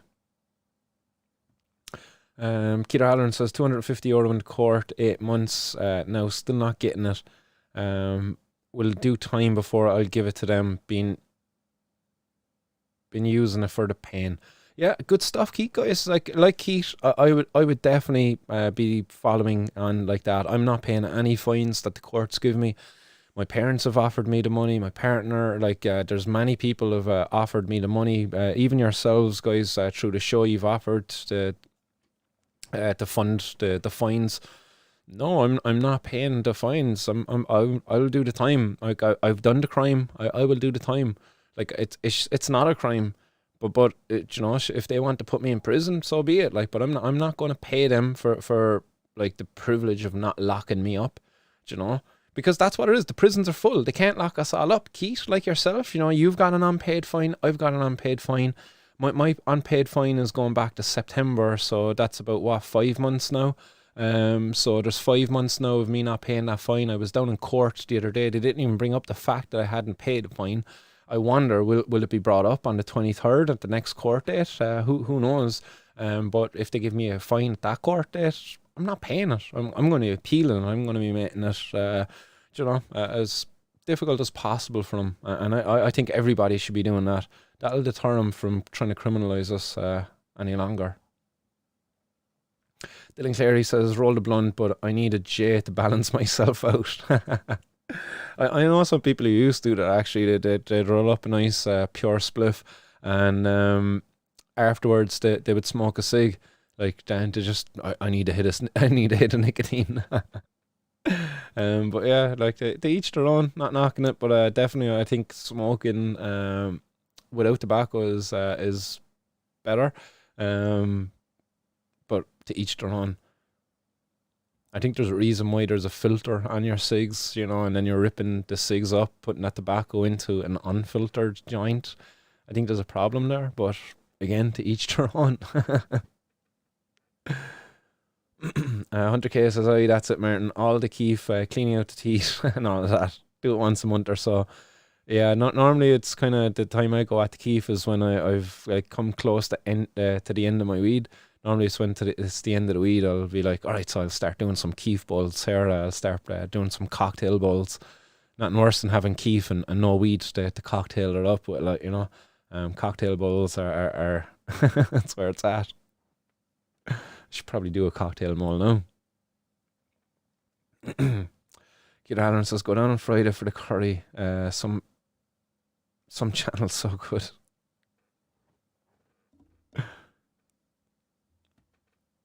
Right, let's get over to the High Times, because the High Times have put up here the People's Choice Awards, and this is the awards chosen by the people, the readers of the High Times magazine, of some of the best products out there containing cannabis.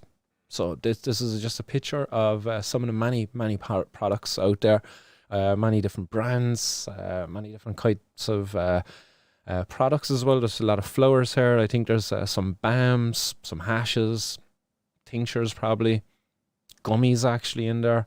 But the guys over at High Times anyway, they got this out there, and the people came and voted. I think that there was a lot of judges got to take part in this. Here they are. There's the judges. Like, imagine this is like the judges bundle. So you get your backpack, you get all of these products, all loaded up. Off you go. You fill out your voter's card, and you get to vote in it. Like, happy fucking days. Happy days.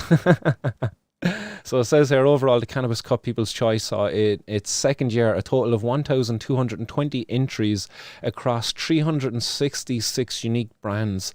70 Cannabis Cup trophies, 140 medals will have been received by master cultivars, processors and manufacturers that have entered their stripes and can indulge in the fruits of their labour. Over 12,000 judge kits were distributed across all competitions, where judges went hard at the work to test samples and provide scores and feedback on all products, all of which go back to the competing brands, so that they can see direct consumer feedback on their products. There is never any tampering with scores or reviews, so judges will always truly determine the winners, and competitors will receive all judge feedback, whether wonderfully positive or brutally negative. The Cannabis Cups are for consumers to learn about all of the products they have access to and to determine who is the best. They are also for the brands to learn more about their customer base, to improve upon their products and to expand upon the success of their business. They will continue to plan and execute Cannabis Cups in territories where it is legal, and continue to shine a light on the Cannabis Cup winning brands around the world in 2022 and beyond. This is what we have to look forward to when it's legal here, competitions like this, to be celebrating the brands that are out there, to be celebrating the variety of products, the uniqueness of delivery of products as well. It's so much to be looked forward to. And instead of, this crap, what we're currently looking at, where we're fining people, for cannabis. Mixed martial arts fighters getting fined €500, like, some difference. You go from this, People's Choice Awards, to this. Like, how? How is this happening on the same planet? How are we calling ourselves civilized people over here in Ireland, and we're locking people up, taking away their freedom, dragging them to court? Like I talked about this the other day, that going to Dungarvan.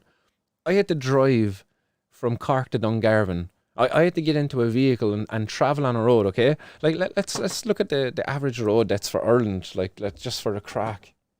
Just have to twist my keyboard back.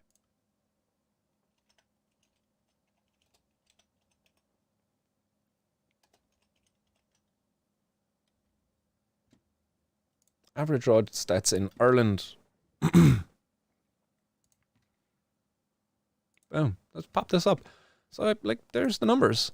I didn't have access to this the other day as I was talking about it, but in Ireland, a total of 136 people died in 123 fatal road collisions in 2021, compared to 146 deaths in 135 road collisions in 2020. Guess how many people died of cannabis, guys?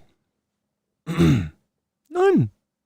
Zero. No people died of cannabis, So they made me get into a vehicle and to do something where in Ireland every year there's over 100 people have died,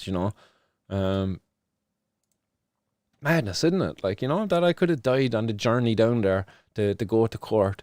But because of, would it be my own distraction? Would it be because of some other sleepy driver out there? But the fact remains that I should not have been on that road that morning. The journey was not a necessary journey for me to have to make. I put nobody in danger with my use of cannabis. The protest I engaged in which I was going to court for that day, was one in which many people would have benefited from, and if the policymakers would have listened to the cries, the calls that were being made on the day of that protest, which is to end the prohibition of cannabis, stop going raiding these stores which are trying to set up legitimate business here, and to actually protect the young people, to provide patients an effective means of access to cannabis, and so on. There was a lot of calls being made for on that day on Dungarvan, but no, sadly we were ignored, and we're getting dragged to court now as a result of it. It's mad. But yeah, many people pods, yep, zero. And Marie McCloskey getting a nice essay here. I'm going to take a quick sup actually before this one.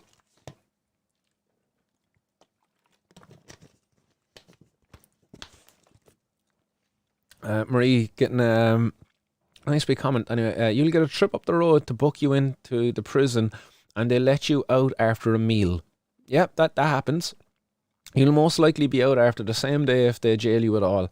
It costs them so much money to make an example of us recreational medicinal smokers that money could be better spent, but we need weed criminals at the minute to keep the bread and butter on the guards and a lot of legal professionals' tables. Nabbing some young person for green and turning them into informers is another angle the system relies on. And they do. That's a sick position which the system does rely on that. Corrupting young people and turning them into informants. That's an incredibly dangerous practice as well that the authorities have no real problem in using. So yes, nabbing some young person for green and turning them into informers is another angle the system relies on to infiltrate gangs and get even more convictions. It's wrong to destroy a young person's life in the name of helping to keep this run down, outdated and all around shoddy system afloat. 100% agree with everything you said there, Marie. I think the system it's sick, and I think that's just put it simply. It's a sick system, where they have no problem at all with destroying a person's life in order to enforce this prohibition, which on all positions has failed. You can't show me any successes of prohibition. Like, do not use a drug raid as a success of prohibition.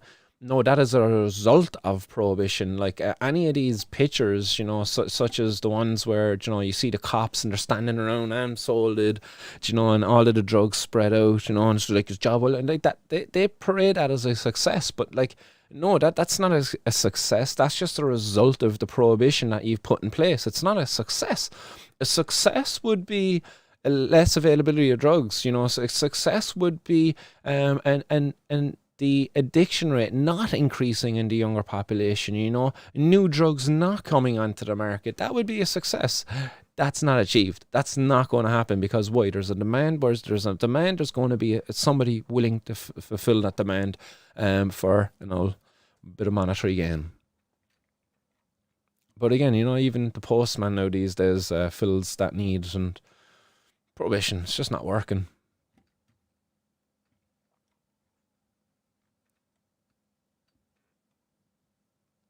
Paul Lefwick, the ink on Rizla cardboard might have traces of mercury from the heat.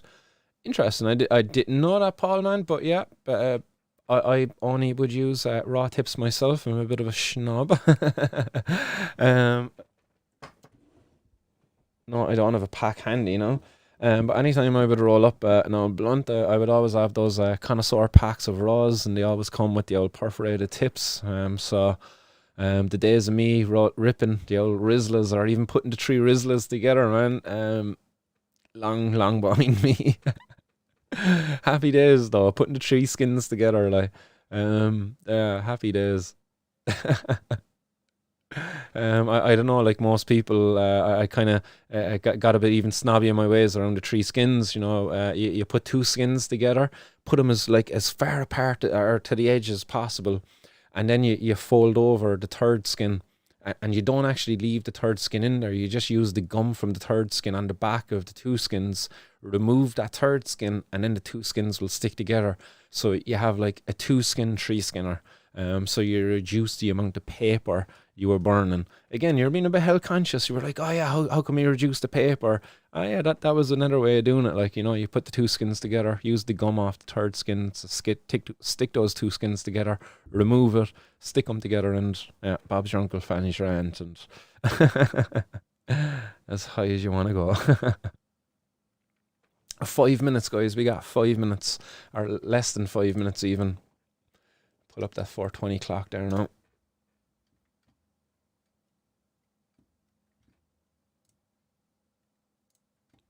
John Regan getting the comment in there. 4 minutes, guys. Prohibition allows the guards to stop and search almost anybody. It's not a power they'd gladly give up. But John, it's not one that it's not rightly theirs. I believe they got it in it was an ill-gotten power, and that's what I'm going to set out to prove in court. So I believe the Misuse of Drugs Act is founded on misinformation. It's not founded on science, not founded on facts. I believe that the science and facts actually would repute a lot of what was said at the time. And you look at the arguments as well around the debates that were held in the Dial back in the 70s.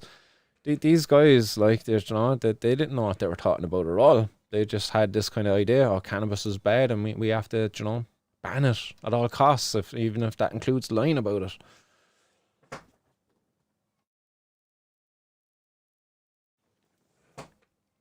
Three minutes, guys. Oh, better pack up my ball.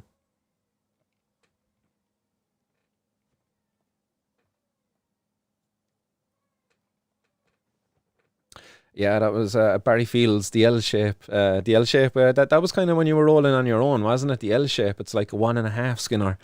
The L one, like, that was like when you rolled your own.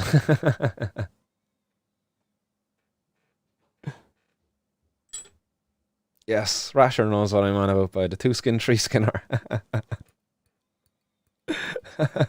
People be looking at. I can remember when I was doing that in front of like my uncle, who I was talking about earlier with the hash. John, may you rest in peace. Fucking, he used to be looking at me. "Oh, what are you up to, boy? What are you doing with the skin? Like, why are you taking that out?" And he's like, I just try to less paper. Like, you get better taste. It's like you're mad, boy.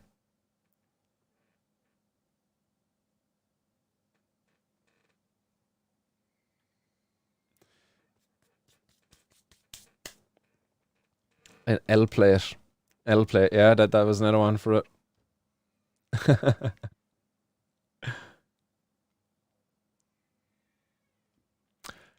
Mark Downey saying, Dylan Clearly, regarding the packs, do you get any sore throat from the unit having such a narrow chamber? I find I gotta suck it too hard. Hmm.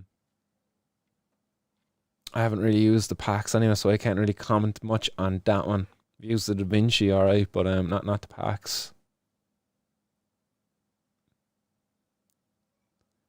Paul Effick says L shape was Dad's favourites. Billy Bonds, it's economical economical discrimination to refuse people to grow uh, cannabis for health. If I can buy from a doctor's pharmafia, a pharmafia company, then I can provide myself for free. Billy, yes, exactly. Power to the people. 30 seconds, guys. 30 seconds. But yeah, Billy, man, that's it. Like the power of the person being taken away from us, that you have to go and you have to get it from the fair mafia, like, that's starting to develop over there within the UK with the private prescriptions and, so some of their moldy weed and all of that crap. Messed up, isn't it, that you as an individual can't just grow your own. 5 or 3. Sorry, I made it too small. Yay!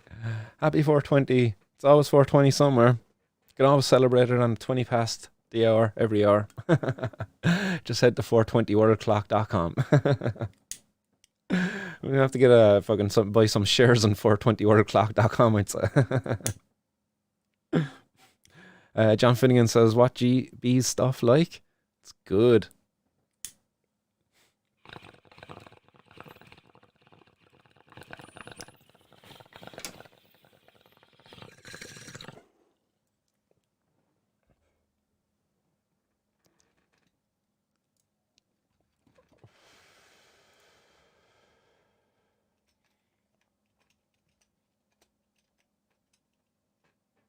Sunset Sherbet.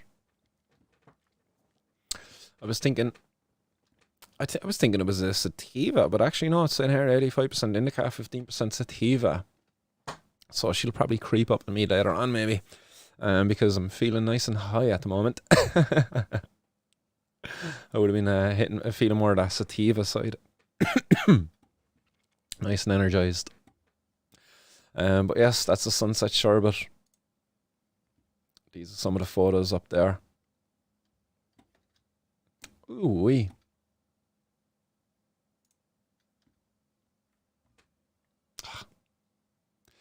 We need a growers appreciation club, Like, imagine having a local growers appreciation club, Imagine like you had I don't know, what would you have? Every 3-6 months, a little growers competition within the local community. All the local growers coming down for a kind of a once every 3 months, a tri-monthly event, where it'd come together, like the High Times type of thing, but just much on a much more local level. Socialize, have the crack, the bands, all of that stuff. But most importantly, try out the local cannabis. Imagine how cool that would be. But instead, we're all hiding out, afraid of coming out and socializing, because I don't want to be targeted. I can't be going. Martin's promoting an event there. Martin's doing a protest. Can't be going to that, boy. The guards going to be all over the gaff of Martin, boy. Guys, we have to stop this fair. Just put it behind us once and for all. Like, we are not criminals. And this Sunset Sherbet, or whatever strain it is that you would like to grow, it could be done locally. And, Oh, I hear somebody giving socks.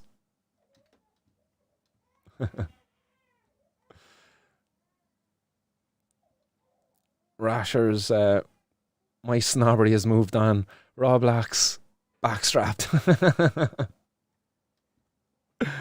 Nice. Good taste. Raw Blacks is a nice one of mine as well. Raw Blacks and some raw tips, the perforated tips They're always the ones. Or if I don't have those, then I go for the connoisseur ones. They come with the perforated tips attached to the skin packet. They're quite handy for on the go. Hunter K says, I've got some beans I'm going to bring with me next month for you, Martin. I think you'll enjoy them. One's called Blue Sherbet, Sour Grape Kush, and Fruits. Nice, Hunter. There should be nice additions there for the Feed a Bird campaigns and some guerrilla growing and all of that stuff. Amy Riley, loved that idea, Martin. Nice and Amy. Chieftain as well says, a cannabis cup in the RDS. I just found out this exists. I've been living this years. A cannabis cup in the RDS. That's good. That's a good location for it. Like, I would think though it would have to be a well ventilated place.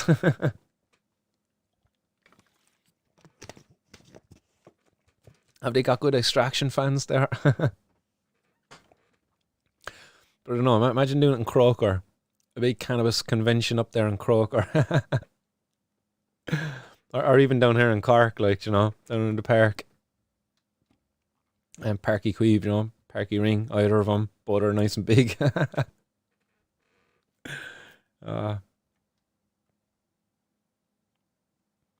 John Regan says, I was thinking about a trip to a tourist-free part of the world last week and gave up until now. Anyone interested in traveling to South Georgia? Not me anyway, John. I'm stuck here for a while. DB Woodcraft just hit the 10,000 steps. Where am I at, DB? I definitely didn't hit the 10,000. DB, I'm sad to say I got 5,789 today. I'm not hitting my target, man. I'm not hitting my 10,000. That's my target as well. I should really get the dogs out for a walk there and get those extra steps in this evening. Roll up an old fatty. Barry Fields says City Hall. City Hall? Yeah. I don't know. City Hall wouldn't be big enough. Outside, maybe. Outside City Hall.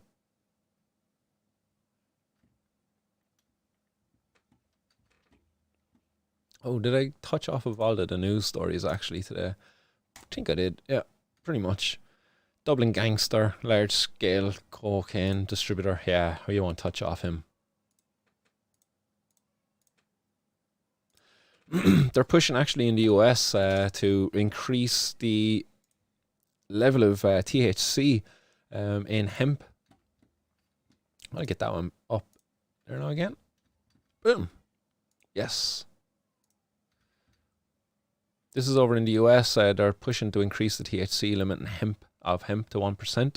That's good. That's a good move. That will increase the variety of cannabis that could be grown.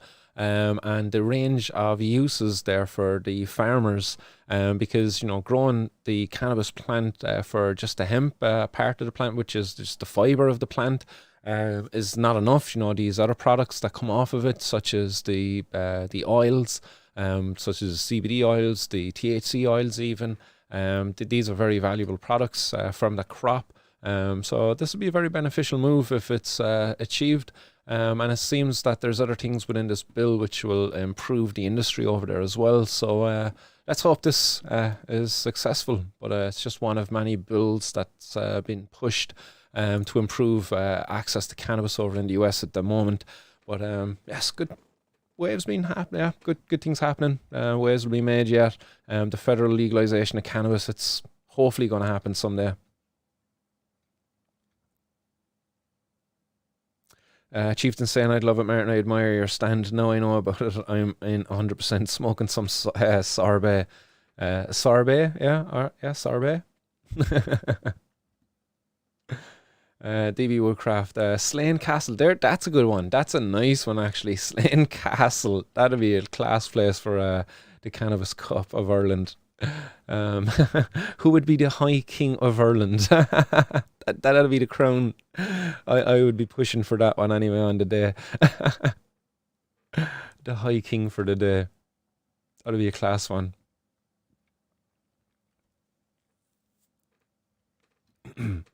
Paul Lefwick saying here, build a cannabis church and make a new religion. There's already one. There's the European Church of Cannabis. There's already an Irish branch of that. I've actually met a few of the members of that church already. So there is already an Irish branch of the European Church of Cannabis. So don't reinvent the wheel. Go join them if you so wish. But that's the European Church of Cannabis, and they have an Irish branch. So check them out. Believe it's under the Catholic religion. I think they kind of have some aspects of the Bible there within that. So check them out anyway. It's been a while since I looked into them, but they do exist. Anybody want to whack them all?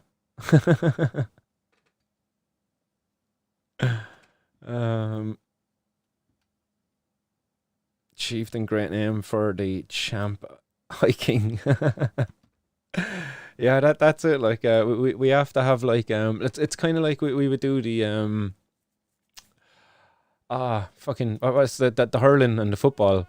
Do you know, you'd have the counties, the province. No, sorry, yeah, the provinces. You'd have the Munsters, the Ulster, you know, Munster, Ulster, Leinster, you know, those ones, and then the winner of those ones would come. So you'd have the best of Cork would compete against, you know, the best of Kerry, Limerick, Tipperary, and all of that stuff. Like, it'd be great. You'd make a nice year out of it. Like, you know, you'd start it off on a local level, you'd build it up then to that provincial level, and then go to the national level. Then afterwards, like, you know, who's the best in the country? You know, that'd be class. You definitely get a year out of it, all right. Like, and you'd have some great crack along the way, I'm sure. And it'd be easy to do. Like, I'm sure there'd be more than enough willing people to partake in this out there if once cannabis is legal to grow at home for your own use. Dave says, can one of the mods sort this? Whack, bang, wallop. Go on, DB. Yes. Anybody wants to be added as a mod there as well? Anybody needs a spanner? Let me know. But yes, guys, we're rolling up on the 2 hour mark now of the stream. So it's been a great crack. It's been good to get back on. It's been good to share the space with you, to have a few bowls there, and the chats there. It's been great. Thanks everybody for your participation. You're all legends out there in the hot box. Thanks for taking part in the show. It wouldn't be much of a show without any of you. Keep an eye out for more streams. I'll do my best to get out there on Monday. Not too sure what is going to go down. As I said, there's a lot going on here at the moment. I have a lot going on outside of the show. As I say, I let you into Martin's world, but there's a couple of doors I have to kind of keep closed there because there's other people's lives that go on there as well. So there's a lot of other stuff going on there. That's all I'll say. So I'll do my very best to get on Monday for another stream. If I don't go live on Monday at 4:20, my apologies. But I will be back. Keep an eye out for myself. I'm going to do my best to get some interviews lined up as well. So it's been a while since I had somebody lined up for an interview. As I said, a lot going on there in the background, so just finding time has been difficult at times. But we'll do my best. As I say, this is as much as an enjoyment for me as for you. So thanks, guys. Dave says, add me as a mod there, Martin. Yeah, not a bother at all, Dave. I'll go sort that out right now. But yes, get your comments in there, guys, if you want to say bye or anything like that, if you want me to shout you out. But other than that, I'm going to just quickly add Dave. But we'll do my best. Oh, mute. I think I can do it from here, Dave. Boom. Dave, you are now one of the spanner heads. So that's done there, Dave. Thanks very much for your modding. Yep, so just keep an eye out.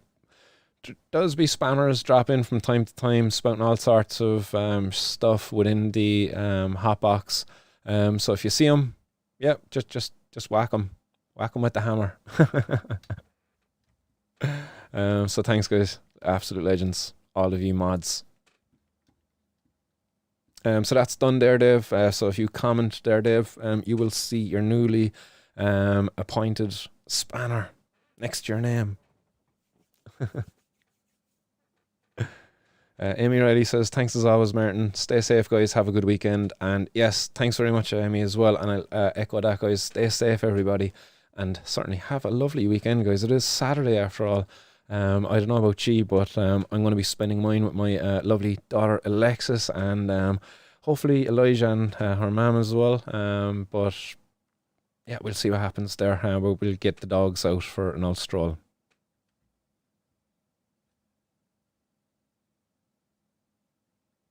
Sloan says thing. Billy Bond says fuck farm mafia. Yes, that's a good hashtag there, actually, man. Yeah, so fuck the farm mafia. Well, that really is. Billy, I think maybe yourself, actually, myself and yourself should have an old conversation around that.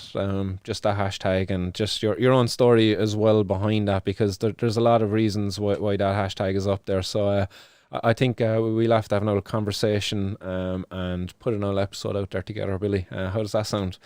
I'm sure that the rest of the audience would enjoy that as well. Only if you're okay with it, but I just sort of throw it out there, actually, because I'd like to go deeper on that one as well, because you being in the UK and having an option there to go down that private prescription road, but being like, why? I want to have that conversation if you're up for it. Hunter K, have a good weekend all. Would like to say meeting up with you, Martin, this week was definitely made my year. It was great to finally get out of the house. Hunter, man, it was an absolute pleasure as well. You were great company, and it was a pleasure to have somebody there alongside me in the court as well. Just to see some of the madness that goes on in there. It is lunacy. I'd love to be able to record it more, but unfortunately, that's against the law.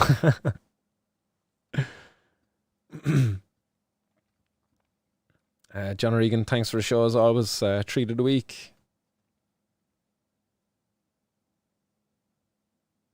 Billy Wan says, what tell these chankers why? Yeah, I suppose so. Legend Billy. Oh no.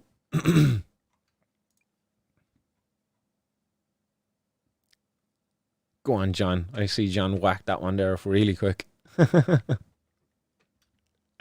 Whoever this guy is has got a number of accounts, and he's just like swapping accounts, like our girl, guy or gal. Chieftain says, this made my day, Martin. Can't wait to learn more and help. Chieftain, it's been a pleasure. Thanks very much for dropping by. And yes, as I said, 4:20 Monday, I'll be back with more. Fingers crossed, all going well anyway. That's the plan. I'll do my best to give you a heads up if anything changes. Teresa, stay blazed. Busy replanting our cabbages. A bit early in the year to be planting cabbages, but yes. So getting a head start there. Barry Field says, oops, didn't mean to unhide. We must click at the same time. Hammermania going on out there. Yes, John. Good stuff, guys. Good stuff. Everybody, thanks very much. It's been an absolute pleasure as always to get back on here. I'll do my best to be on as often as possible. Keep you updated as the updates come by. If the cops come looking for me again, I'll let you know as soon as possible. So hopefully that doesn't happen. But if it does, I'll let you know. Bye bye, guys. Stay safe out there. Stay blessed. Keep her lit. Peace. Bye bye. Bye bye. Nice one, hammerheads.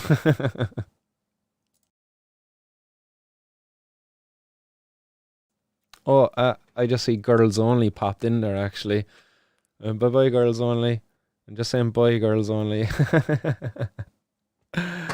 Girls only would get mad if I didn't say hi, so I had to pop really quick back in and say bye, girls only. Change your name. It's very rude, girls only. It's not very inclusive.